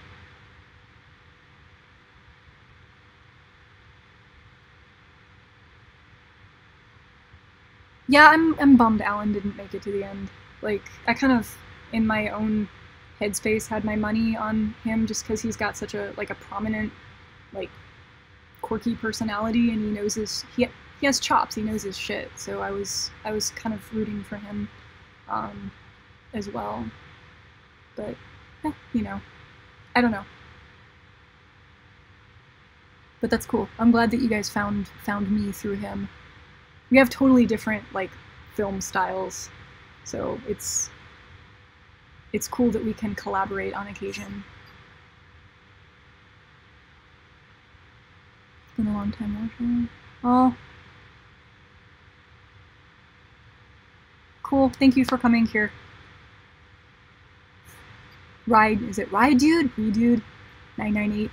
Thank you for everybody. Thank you for coming in here. Should I apply for doing the guest videos on? Oh yeah, the EEV blog. Yeah. People will make videos. I saw that. Somebody, what's the word? Somebody Twitter involved me with the link to the fact that he's looking for guest video electronics people doers for his channel for the month of January. I don't know personally what I would submit for that, honestly, because I mean, electronics is like a relatively small percentage of what I do. Like, I'd say it's the mechanical and then electronics and then coding is like the thing that I very begrudgingly get around to eventually. But I don't know, I could probably find something that I could talk about in regard to, I don't know, maybe this, maybe like the board for this. If I get it in time, I could like talk about what it does, because I haven't actually like led on to that yet. But yeah, that would be an interesting thing to do. So like the idea of like having one of my videos on the EEV blog channel vlog thing makes me laugh inside. I should probably start making these noodles. Sorry, parents, you don't get Christmas presents this year.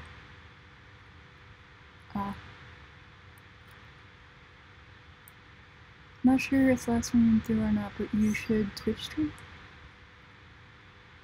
I think I have a Twitch stream. The Twitch stream is open.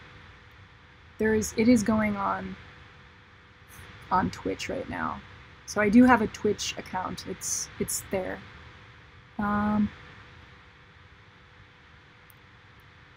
Yes, somebody pointed this out. I am on Twitch. And it's the link to my Twitch stream is on my Twitter, which if you don't follow me on Twitter, my Twitter is @SPETKU. And I'm fairly active on that. Like I don't do Instagram or anything else, but Twitter I tend to float there and poop out thoughts occasionally.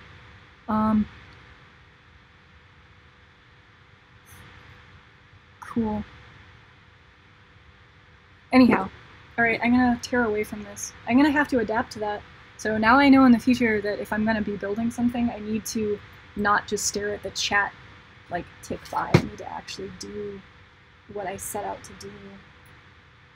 Okay, so from this distance, I'm curious if the mic actually picks up as well. So if it doesn't, if from here you can't hear me, please let me know in the comments that it's not picking up, because I'm probably going to end up buying a dedicated mic, like area mic, so that I don't have to worry about there being a huge shift or buzzing or anything like that.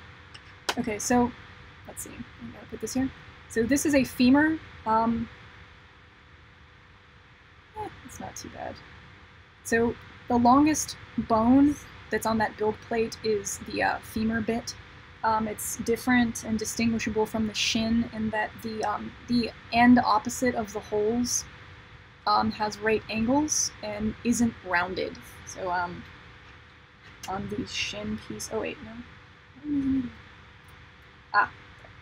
The shin piece is smaller and it has a round end where the holes are. There, that's the difference. And it's like significantly smaller, shorter by like that much. So you're gonna take, I would start with the shin piece. If you refer to my instructions, there are two different parallel linkages that attach to the shin and the femur. One of them is called the tibia, the other is called the fibula. The fibula is like 2 millimeters longer than the tibia, and you have to actually look at them and line them up to tell that there is a size difference, but you really need to do this because if you mess that up, your noodle will never stand well, ever. He will be gimpy for his whole life.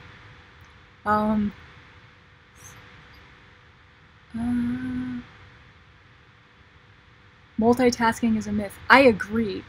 I totally agree. Okay, for those of you who are leaving, enjoy dinner and the rest of your evening, and your happy hour cocktail if you do have one, because that's what I don't have with me right now.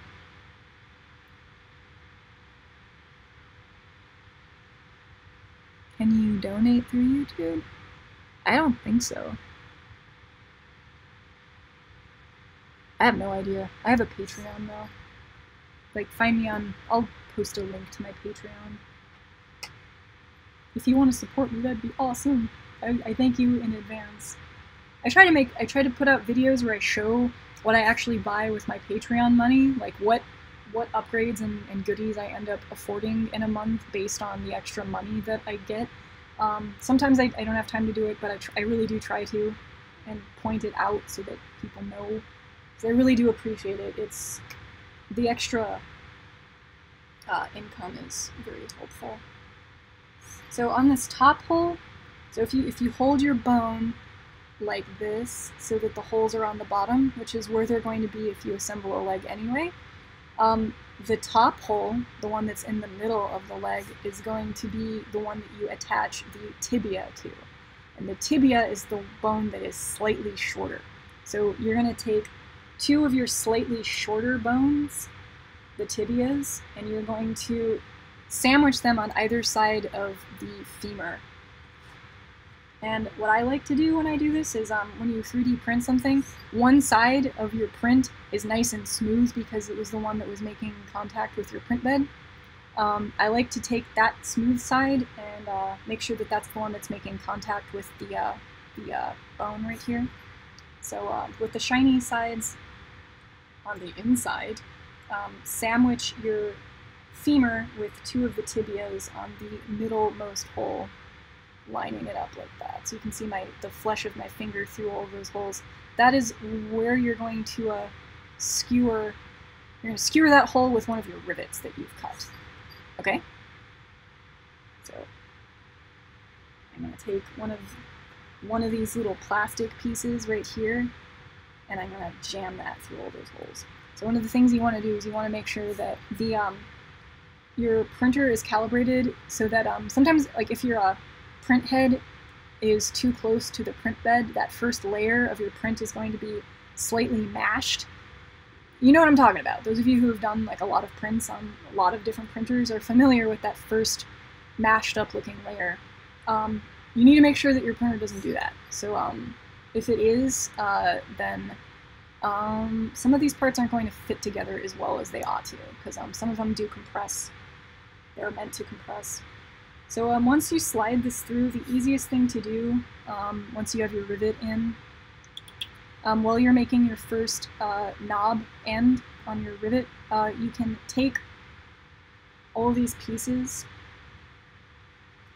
move these, and you are going to put them down so that the little, I don't know, the extra material of your rivet is being pushed out the top of all of the bones, because you're pressing it out by holding it firmly to the table, your soldering bench or whatever. Then you're going to take your soldering iron, which is this guy right here, and you're just going to very gently run it over the. This is definitely not hot enough. You're going to run it gently over the top of the rivet so that it makes kind of a flat lump. And you don't want to eat away all of this material. You just want to kind of, make enough of a lump that it's not going to fall out through the holes. That's what a rivet do.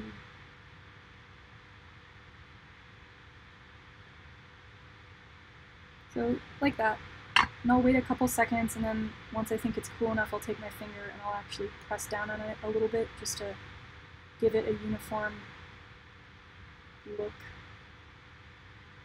And then, I don't know if you can see this, but you'll have a little rivet, like a little cap head on the end of your rivet that looks sort of like that.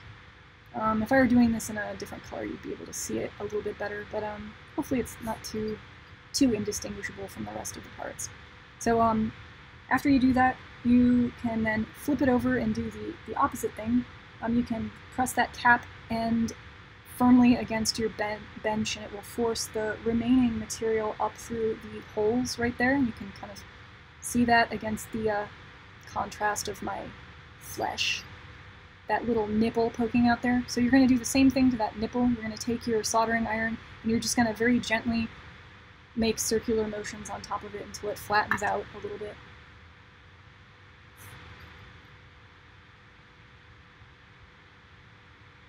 Just like that.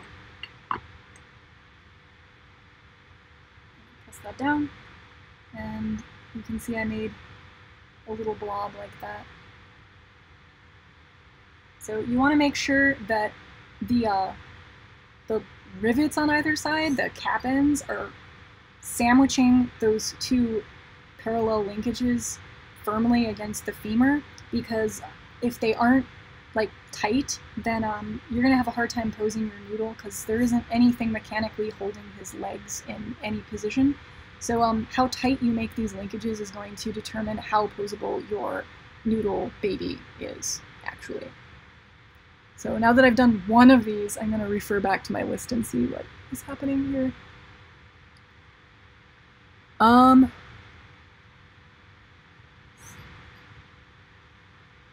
man.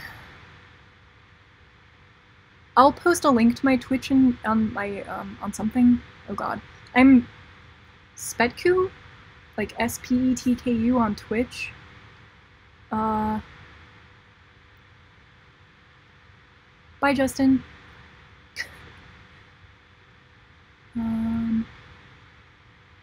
Yes, this is all PLA.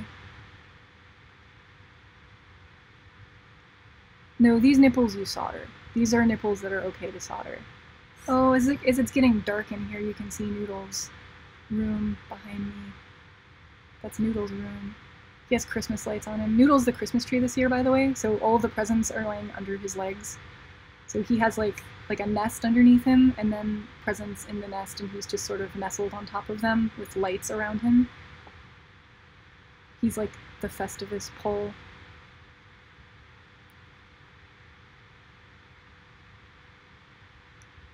I could make a concave bit for the iron, but I don't know, this isn't too bad. Like, if I wasn't talking and, like, conscious that I was being watched, I would be blowing through these.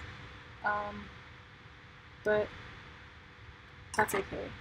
Like, I think I'm gonna solder all of my marshmallow boards tonight when I'm confident that I'm by myself and I can kind of retract back into my headspace and just, like, be... Oh man, there's things.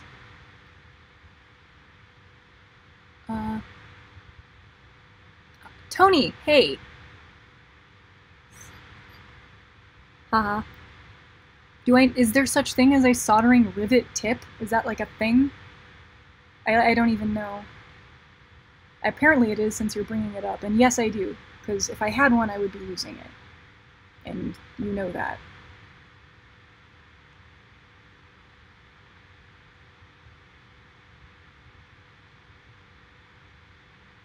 Hi, Mike! I know you too! Holy crap.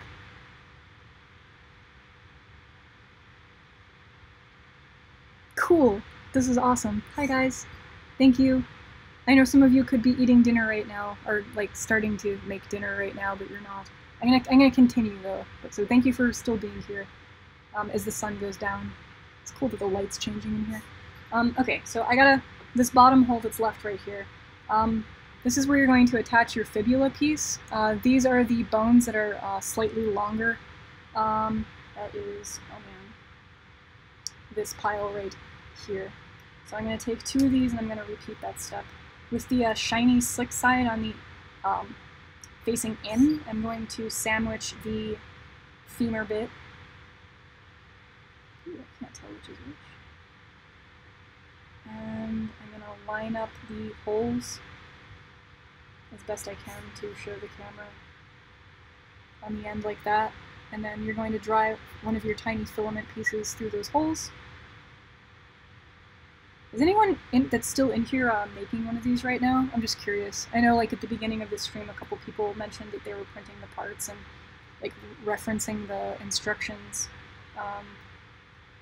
Because if you are, I'll let me know if you have any questions or anything. So I'm not quite sure if my instructions are all that up to snuff. I haven't really gotten any feedback on them, so if anything's unclear, please let me know and I'll tweak them. Let's see. I don't know much. I knew you were going to say that. Of course you can make one, Tony.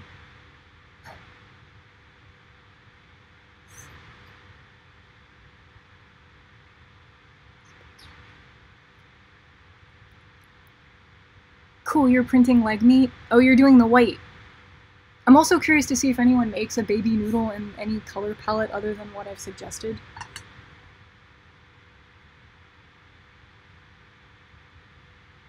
And if you coat duck, if you finish making a noodle, you should totally take a picture and send it to me, because no one has made any of these yet. Like, there are no other noodle spawns in the world other than these, so once there are, I'm curious to see them. I think I'm gonna have eggnog again tonight. I picked up some eggnog yesterday, some nag.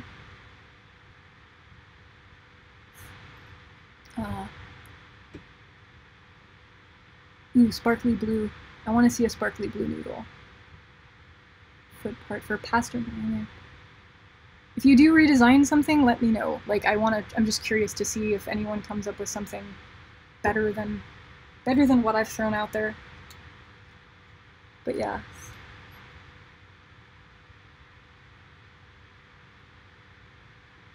I mean, and Tony, if it isn't too much trouble to make a riveting tip, maybe that is something we can do in the near future, because this is definitely not going to be the last project where I end up using this technique. And you know that, because I've shown you the other stuff I'm working on, right? Okay.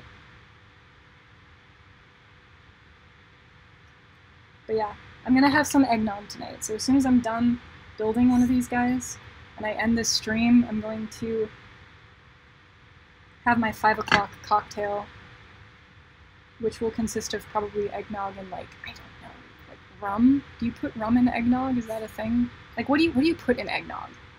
Like, I don't, like, I know in the past we've used wild turkey, but, like, is there, like, a traditional eggnog booze of choice that you include? I should know this. I'm going to put one.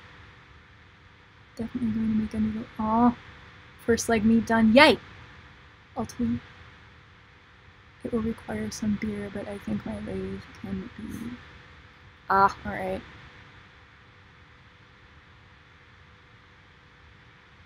Weed and eggnog?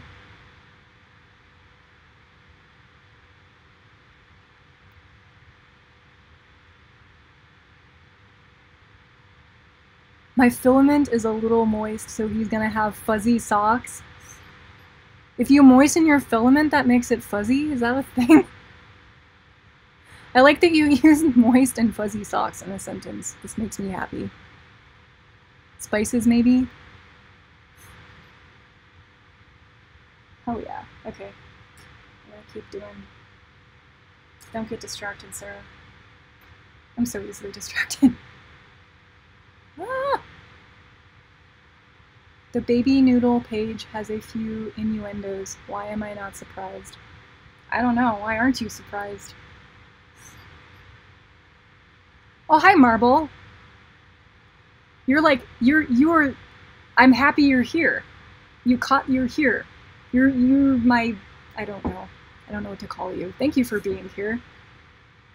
Marble comments on all of my videos. Noodle loves you.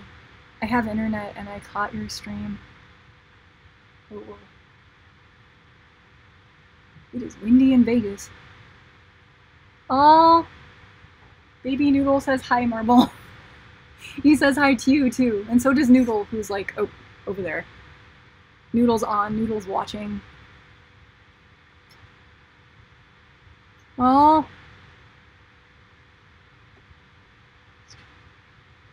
The water boil out and pre-pop when it's printing. Oh, that's weird. I didn't know that. Why is the filament wet? Why is your filament wet? Like, why? Why would you have wet filament? Huh? Did you lick it before you put it in? Oh wow, that just came out of my mouth. Oops.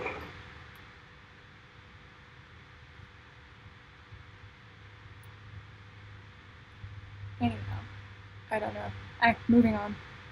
Okay, so once that's done, you're going to take a shin and you're going to attach it facing away from the end of your femur. I don't know if you can see this. There we go. So these two ends need to be pointing away from each other, and you're basically going to take your shin and orient it thusly in much the same way as you did with the femur. You're gonna sandwich the bones on either side and just repeat the step. Oh god. Really.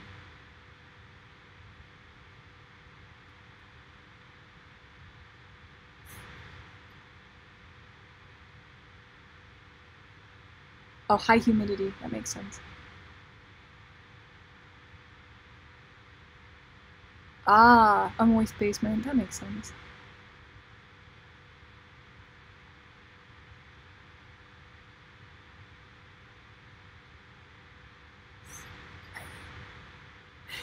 Alright.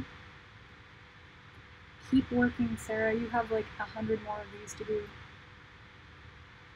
So when I'm doing this seriously and not explaining it, I set a bunch of these up first, and then I just go down in a line and do a bunch at once, more assembly, like assembly line style, so that I'm not starting over and, you know, doing it over and over again and again. Why am I not doing that this way? Because I'm explaining. Why am I not doing that now? I'm explaining to anyone who might be producing one of these right now the best way to go about doing it. So I'm going slower and I'm distracted. Super distracted. I need to just focus and not be distracted by the shapes, the word shapes.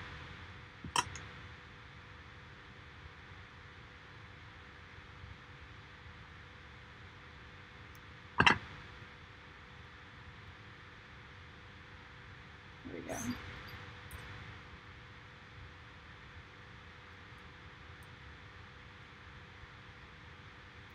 Anyhow, should be talking about something. Christmas. I cannot believe that Christmas is actually this weekend. Like, that terrifies me a little bit. And I feel bad because I think last year, for whatever reason, I was either too busy or too, like, mentally hung up that I didn't end up making anybody anything. I ran out of time. Like, the next thing I knew, it was a week before Christmas, and I had no ideas in my head, and it just sort of, it came and it passed very uneventfully, and I didn't give anybody anything. So I went to our big quasi-Midwest style Christmas dinner, Vigilia, which I don't know if anyone is of Polish heritage. Vigilia is a big Polish Christmas family dinner celebration where you eat a bunch of Polish food and you hang out with your family and Christmas and blah blah blah. What this means for me is pierogies and kielbasa and bigos and gołąbki and a bunch of things that everyone's probably not familiar with, but it's good food. And everyone exchanged gifts, of course, because that's what you do on Christmas. But yeah, I didn't have anything last year. I felt like a jerk a little bit. And I always feel really bad. So here's a leg I made. It only took me 2 hours. Literally, it's been 2 hours. It's 4:30. Oh my god! What have I been doing? Alright, so this folds up as such. That's a folded little baby noodle gam. And it should open like this. And they should be tight enough that it doesn't like flop around and close on its own. It doesn't immediately collapse. So you want to make sure your rivets are tight enough that they can hold their weight, or they can hold their position. The thing that keeps Noodle up is he has basically from the fibula, which is the oh god, you can't see that.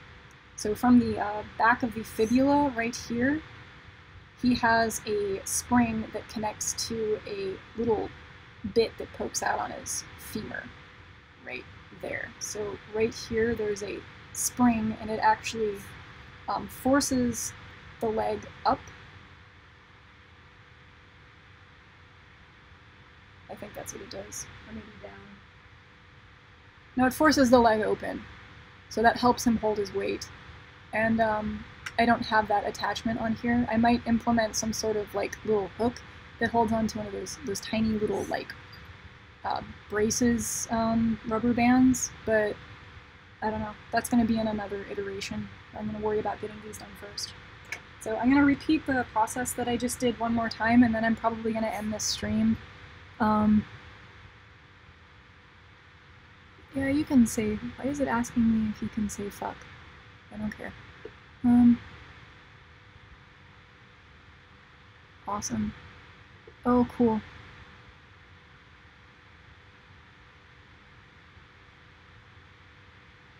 Oh, I'm glad you're working on a robot. There needs to be more robots in the world. There needs to be more, like, robot kids in the world that people love, that are unique, that are, like, as unique as people are. And maybe as useless as people can be, too. I think it's okay to be useless. I mean, I aspire to make useless things. I'm making 100 baby noodles for Christmas presents. It's not 100, it's actually more probably closer to like 30 or so. But I need at least 10 of them before this weekend for Christmas. Borscht. Yeah, borscht. The red stuff. There's vodka. But yeah, we make white borscht, though, the biały borscht, which is, it's got slightly different ingredients, and of course no beets because it's white. But it is kielbasa based, and there's a bunch of mushrooms and other good things in it, like leeks and potatoes and everything, and it's got like a thick white, earthy broth. That is some good stuff. So I'm happy that my family does partake in the A variant of borscht. Oh, bye smashed up face. Thank you for stopping in. I'm sorry this went so long.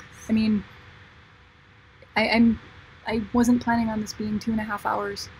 But I don't know, I think I'll try and wrap this up within the next 15 minutes, and then I'll probably stream again in another couple days. I have something else I need to do. I have another Christmas present that doesn't involve this. I have all these Christmas presents I need to make within the next 30 seconds.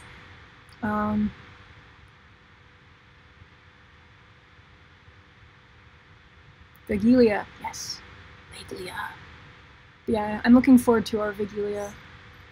Oh, the marshmallow will be on Tindy, and I'll post a link when I have it up. I've never posted a product on Tindy, so I want to make sure that I get the shipping and everything figured out, like, right.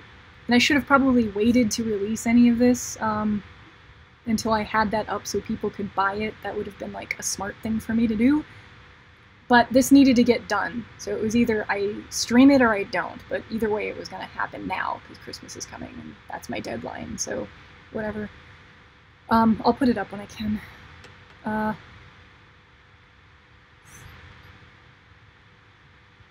robo-kidney? Why a robo-kidney?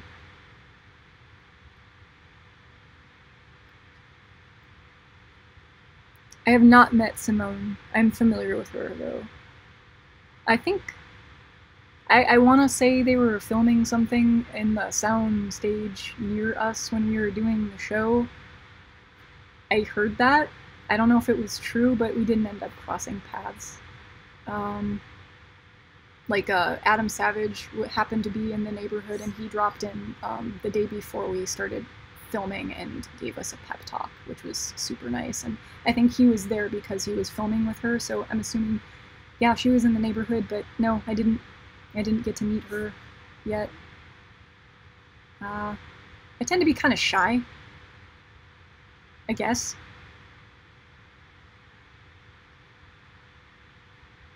Oh, the Burning Man? I haven't been to Burning Man. I was gonna go like 5 years ago. I got a ticket and then I just didn't, for reasons.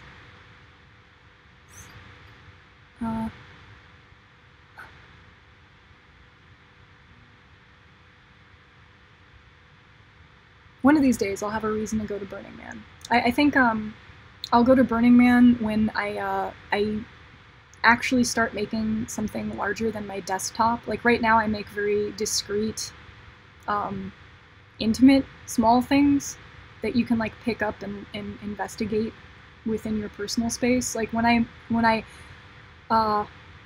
guess graduate to large, terrifying things that I have to weld together with the power of the sun, I will then consider going to Burning Man with a big stompy thing. And one of the things that I've talked to, I don't know if he's still in here. Here he is, Tony. He even said it already. Mecha Noodle. So I want to make a mech for Noodle that looks like Noodle so that he can pilot himself. but I want him to actually be able to pilot it. Like, for real. Like, that's on my to-do list before I die. Like, I want to make a giant noodle that he can sit in the head of it and stomp around and use, like, a tongue button interface so that he can, like, lick the buttons and make the mech do things. So it'll be like a robot piloting a robot, and I'm completely out of the loop. And that sounds insane and stupid, but I really want to do it. Like, I'm very interested in it, but that's just a level of commitment that I'm not willing to, like, jump into yet. But once I make Mecha Noodle, then yes, I'll probably go to Burning Man and stomp around on the playa. Yes. Hi.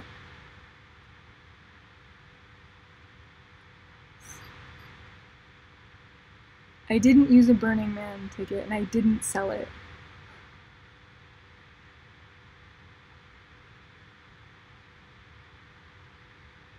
Yeah, I didn't go because the only people that I knew that I would have probably been hanging out with, I found out weren't the type of people I wanted to be hanging out with, and I didn't want to go by myself, so it just didn't end up happening, if that makes any sense. Yes, a DDR-type interface for a Noodle in his feet to pilot a mech, effectively. So yes, like I'm gonna stomp on the buttons and make it do. So it's like Twister and DDR and yeah, that's his user console that he uses to pilot his mech.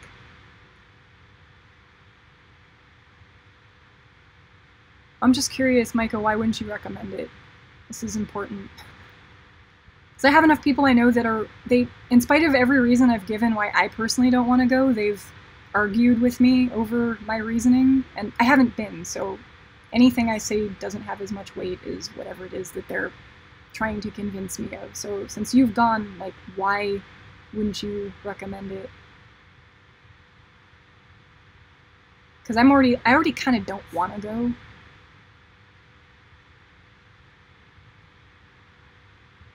Don't take the brown acid? Okay.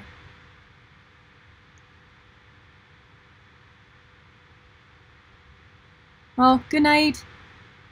Thank you for staying up with me this late, though. Sleep well. Have good dreams. Dream of crazy robots and exotic spaces and pizza carpet parties.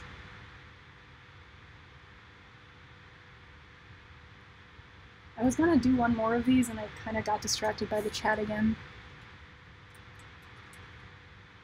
Is that just how this goes? Do you just get, like, distracted by the chat and then you just sort of fail to function as a thing? Because I foresee this being a trend. Like, I'm just gonna become distracted by talking and being social. Oh man. I think I cut all my rivets slightly too small.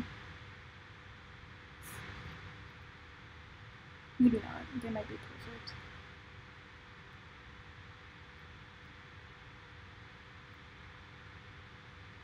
Alright, Tony.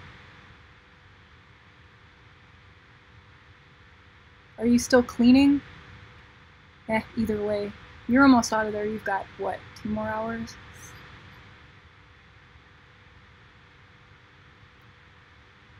Very Art Cult celebrates the most transient and destructive kind of community. Physically, emotionally, and financially exhausting, doesn't lead to non-VM art very often. Those are good reasons. And that all makes total sense. Oh, good night, Mike. Thank you for stopping in. Good to see you again. Well, you know. Tear down something expensive? Ooh, get your rest then. If it needs to not be torn down in a destructive way, then get your sleep so that it doesn't get boo-booed. Camping.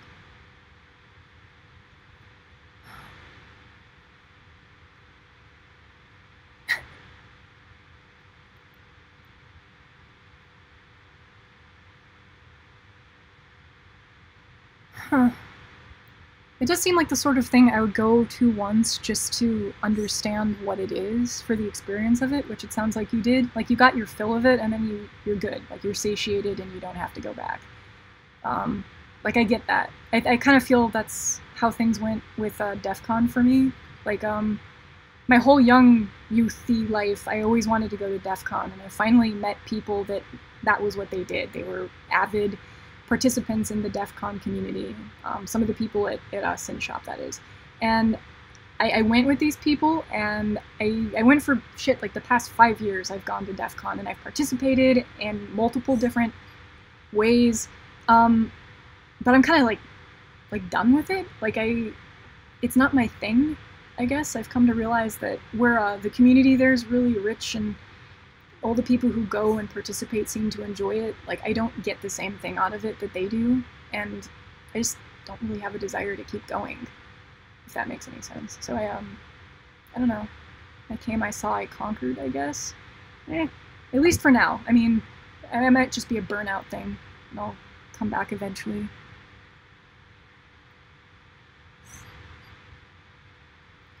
I'm making 10 mini noodles by this weekend. Yes, and not 100, closer to 30, yeah. Like, I'm making 30 for my friends, my family, people that I've met this year throughout the duration of my residency, and my patrons, which is kind of a secret, but whatever. So it might be more than 30 now that I'm thinking about it.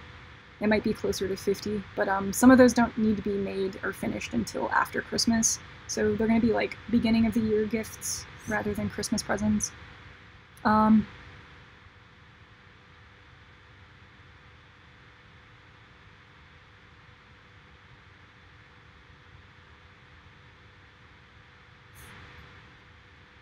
Yeah, I don't get the same thing out of... Yeah, Micah, I don't... People get something out of DEF CON and they love it, and I think that's great, but I never found it. It's kind of like watching people... Like, I can't get high off of weed, and the first time I tried it, I was really frustrated because I wanted to be experiencing what everyone else has always talked about. They're like, oh, weed's the best. Everyone likes smoking weed. But I don't get that sensation, whatever it is that people have described my whole life. I feel that way about DEF CON. Like, everyone loves DEF CON and they think it's the bee's knees, but I've never tapped into that essence of whatever it is that they're, like, getting. So, I don't know. Yeah.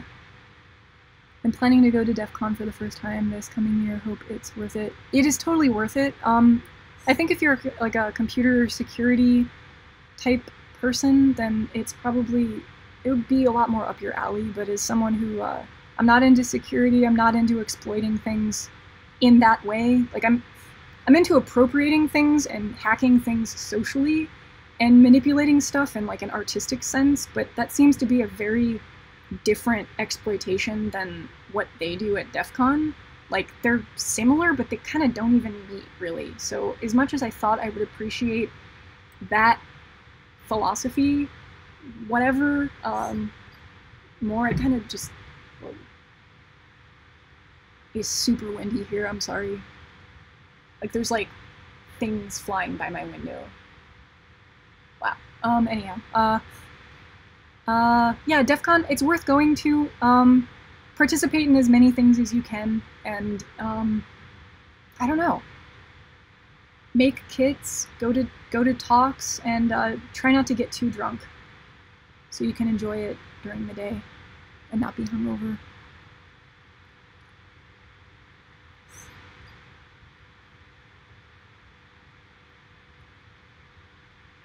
Cup noodles, I like that. Could call them ramen. That's a good idea. VidCon? No, one of my friends is going to be at VidCon.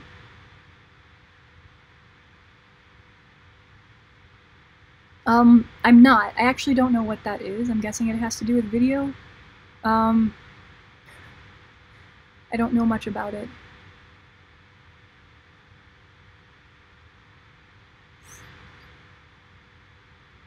Really interesting to hear your feelings about artistic hacking and security hacking not quite matching like you just...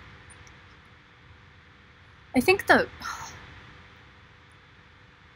I don't know, like the mentality that the people who partake in the computer security hacking is really, I don't know, maybe it is just as egregious and like potentially slimy as the artist mentality can be. It's just, I don't know. It's not the cesspool. Like I'm in my cesspool, but that's like some other cesspool, and it's probably maybe that the cessy water isn't as it isn't what I'm used to. So I don't know. It might just be a familiarity thing, but I found like the overnight status structure that kind of flares up over the period of the weekend of DEF CON is also kind of toxic and disgusting to witness. There's like this artificial status thing that happens that I think is the reason why people get off on going to DEF CON all in and of itself. But for me, I think it's dumb, and I don't want to participate in it. But it seems for many people that's the reason why they participate, if that makes any sense. I don't know if I'm alone in feeling that way, but... I have not visited Spain yet. I've been to I've been all over Europe, but I haven't been to Spain. It's on my list. I'm too broke right now to really afford going back anytime soon unless I get a residency. So if you know of any artist residencies in Spain, let me know and I will apply for them.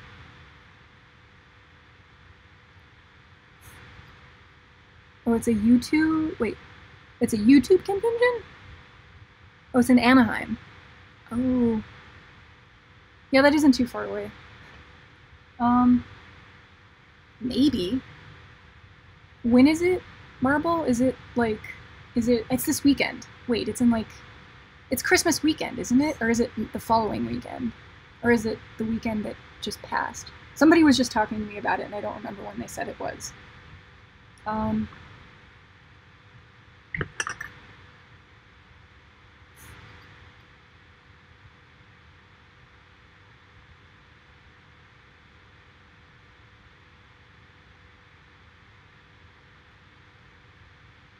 What time you went to the first thing inside the status power trip thing, or at least she expected to be.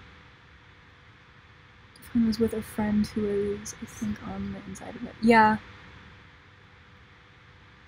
Yeah. The people I know who have like dedicated roles in the conference, like as either contest runners or facilitators in some way, get off on having that in, like being part of the higher tier of the caste system.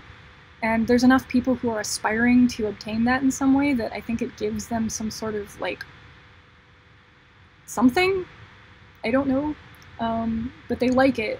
They like the obtaining of the black badge, because that's like the ultimate, right? Like you want to get the thing that nobody else has in as little time possible, because it like validates you in some way.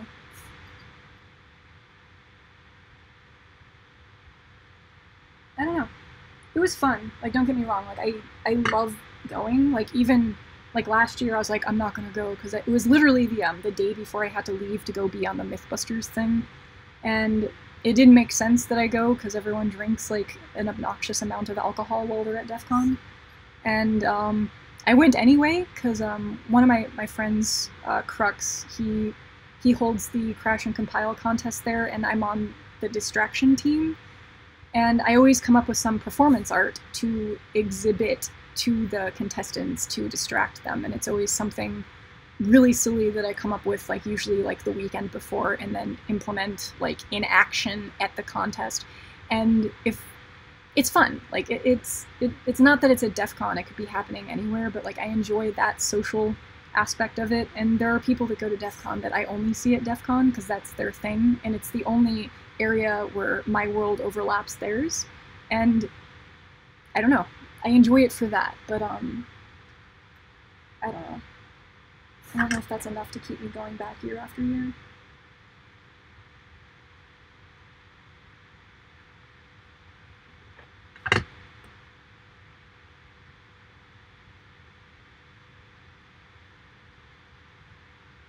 It's really funny that lots of video makers are interesting people in one place. Yeah, it would be cool. Vloggers. It'd be weird to go to a YouTube convention. It's weird that I'm like a YouTuber, or I self-identify as a YouTuber.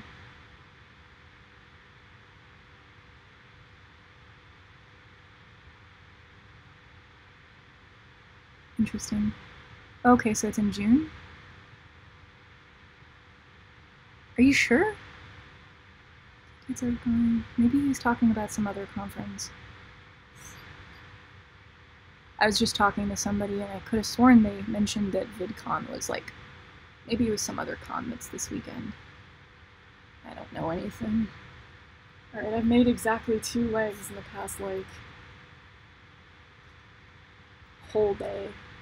This is bad. Mark's gonna be home from work soon. He's gonna be like, you're still talking to people?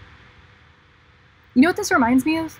Like, okay, so I'm old enough that AOL was a thing at one point in time, and I used to go into AOL chat rooms when I was like 10, and I would talk to people like this all day. Like, I would do that for hours and hours and hours. I would go into like the arts and entertainment chat room on AOL and just talk to strangers about stuff. And I could do that indefinitely. I don't know if anyone else in here is old enough to remember that era or have like participated in it in that way. But this is just what this collectively, this experience of having the chat window open and replying to it reminds me of. Yeah, there's a lot of conventions in Las Vegas. We have a lot of stuff going on here. Like, if I wanted to, I could probably have a really rich social life, but I don't know. I wouldn't get as much done, and then I wouldn't be happy for other reasons. Oh god.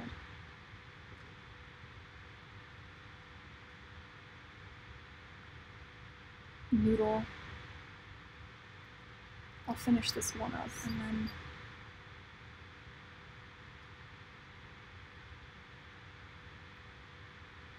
and then I'll call it for the time being. Let people go do other things. I need to eat. I haven't eaten yet today. I need to like decide on a suggestion for Mark. You totally have that issue that most couples have where they can't think of anything that they want to do for dinner. I mean, I personally could eat Chipotle every night because I'm a monster, but he doesn't want to eat Chipotle every night, so we have to think of like human food that isn't a burrito to go hunting for and consume.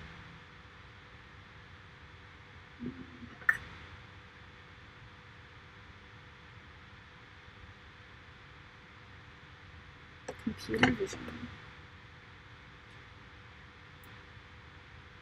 I don't know if I made that solid enough.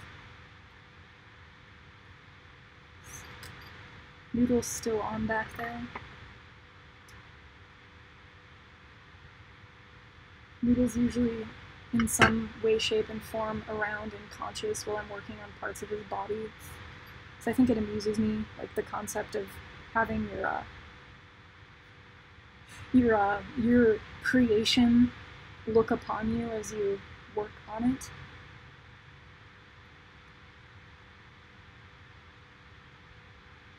Oh man. Oh, there's so many more new words out there. Crap. Let me finish this and then I'll read them. I need to stay busy. So I know what I'm going to be doing for the rest of the night. After this ends, I'm going to have to just like buckle down and just crank out pieces. I've been the most ineffective uterus during this streaming session.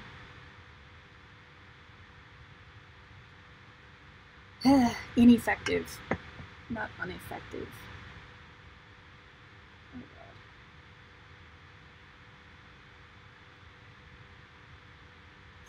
god. Oh, my stupid face is in the way of that. Noodles.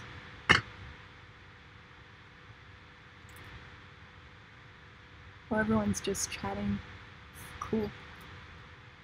Alright, I'm gonna let everyone chat and I'm gonna get work done. I don't know.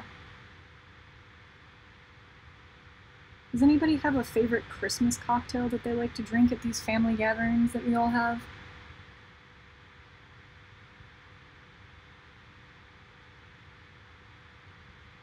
Could probably have somebody help me do the whole, like, chatting and doing at the same time thing if Mark is around and doesn't mind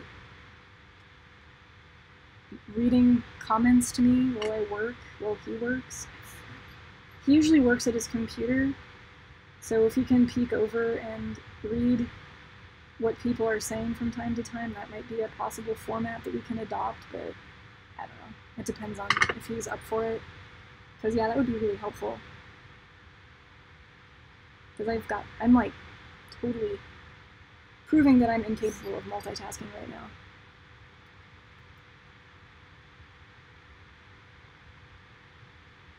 I don't know. I'm answering every single one because I don't know, I genuinely want to, and I'm also kind of surprised that, I don't know, I'm still tickled and excited that you guys are here to begin with. All of my YouTube people. YouTube people. I'm kind of excited that I'm using Twitch for the first time. Like I got a Twitch account a long time ago because some of my closer friends are gamers. Like my best friend Matt, he is a dedicated gamer dude, and he watches live streams and suggests them to me all the time. And I was like, all right, well, in case this ever becomes a thing that I get into one day, I might as well get my get an account and set up my shit. And I'm glad that I did, because I have my Spetku channel TV thing now that I can actually populate with content. I knew it was only a matter of time, because all the cool kids are doing it.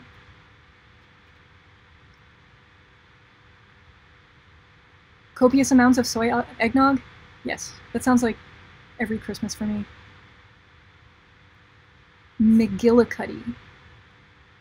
Ooh, mint schnapps and gin over ice. I like mint things, especially for Christmas. Christmas tree. Sure. McGillicuddy menthol mint schnapps. I can do that.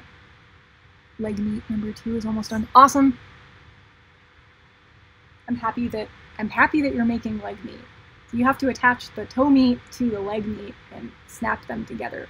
And also let me know how the tolerances are, because I worked on those for quite a bit and they are nice and snug on my printer, and I don't know if that's going to actually translate into anyone else's equipment very well. So I'll have to find a Baileys and coffee, yes. Mint Baileys.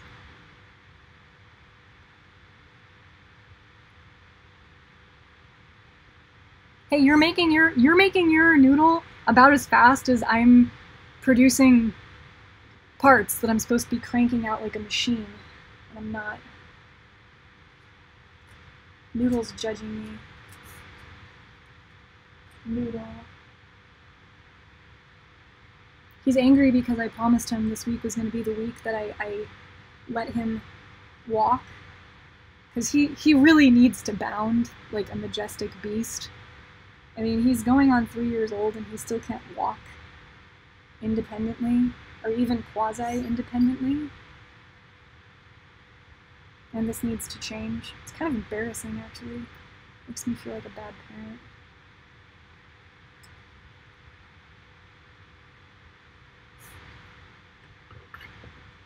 But, you know.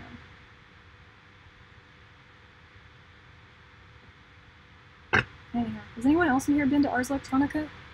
I mentioned it earlier in the stream, but I'm curious if anyone in here now has actually been to the festival. Because I know not very many people that I've talked to have or even know what it is.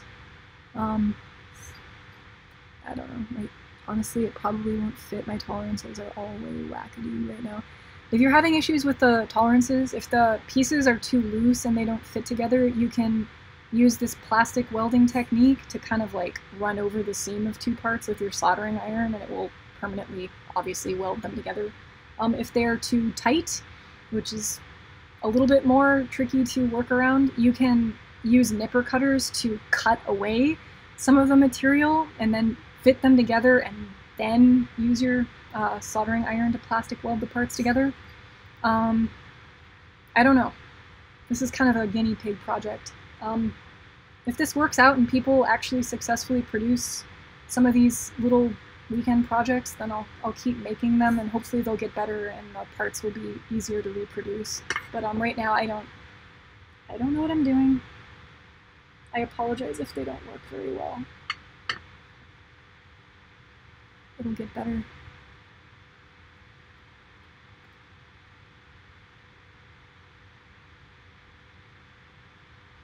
Novelty's okay, just as long as you love it for what it is. However your baby turns out, whether it's gimpy or strong and sturdy, you need to give them as much love as any other Noodle baby would receive from a parent. So you have to love them and wrap them in a little hanky and tell them that life is going to be okay, regardless. My Twitch it's Spetku, I guess. Like, that's my name. I don't know if I have a channel name too. I don't remember. But you can look for me under Spetku. I think there's like 2 people in that chat room. I don't know if they're still there, because I've completely just turned my attention over to the YouTube one, which is on this side of my screen, and then there's the Twitch one on this side, and it's just dead. It's like, I don't have a following on Twitch, so I don't know. I hope that changes. That'd be totally cool. Oh, you're my favorite too. Thank you. Thank you for telling me I'm an awesome robot mom. Noodle, do you think I'm an awesome robot mom? He says yes. Yes, that can totally be my official title. I'm actually more and more partial to that. Like, after Ars Electronica this year, where I was like actively referred to by people there as a robot mom, I'm like okay with it. I think that's kind of a neat identity to assume, because in my age, day and age, my current state in life, wherever it is that I am, I think the fact that I'm expressing my maternal whatevers in the form of producing like machines is kind of cool to me. I don't know. Like, I don't want to have kids. I don't want to be a mother. Because I don't identify with the role of being a mother, at least in the case of humans, human maternity, motherness. But the idea of raising machines or creating mechanisms and sort of being the mother of them, I don't know, that's more acceptable to me. Not acceptable, that's a weird word.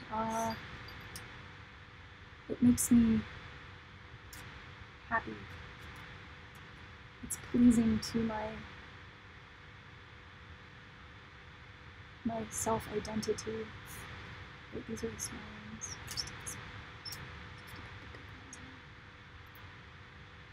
Pay attention, don't mess up, Sarah. Alright.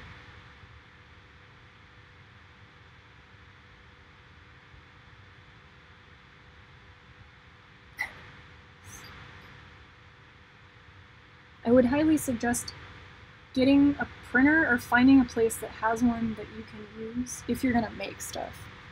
Like, if you wanna, I mean, as a tool, like a piece of equipment that you'll use to produce prototypes, it's like the best thing to have available to you. Even if you don't own your own, at least if you have one you know you can reliably go to and make use of, it's great. Because one of the things I struggled with when I got out of college was I didn't have access to a machine shop anymore. I had this really great electronics and kinetics lab at my disposal while I was a student, but again, when I left Chicago and came back to Las Vegas, I didn't think I was going to ever make robots again because I couldn't machine aluminum pieces or Delrin or whatever the hell it was I used there. And the immediate fix for that became 3D printing, because Mark, who I met back then, he was the first person in our group of people to get a 3D printer of his own and use it. And that sort of solved that problem for me.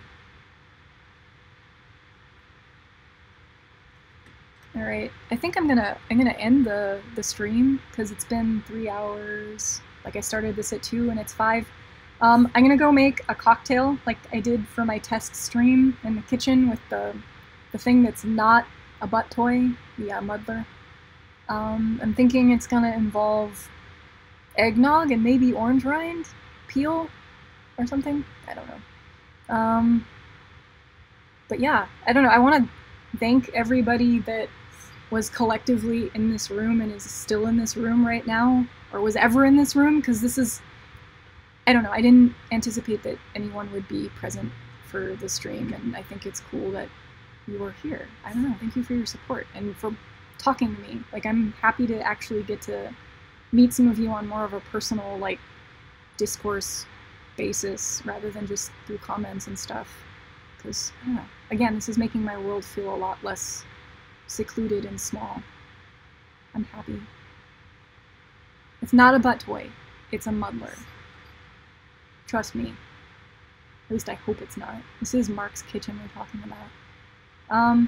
Anyhow, I don't know, if you finish making, if Coat Duck, if you finish making your noodle and it's in a piece, totally send me a picture. I want to see it. I'll be tickled. But yeah. Thank you, and I don't know, cheers, guys. Like, thank you for being here. Thank you for watching me, and as always, keep making awesome stuff out there. Keep making awesome baby noodles, and I'll see you around probably later on this week. And I'll post pictures of all the baby noodles when they're done. Promise. Alright. I'll see ya.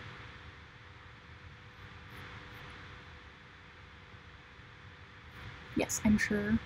It's polite that it asks.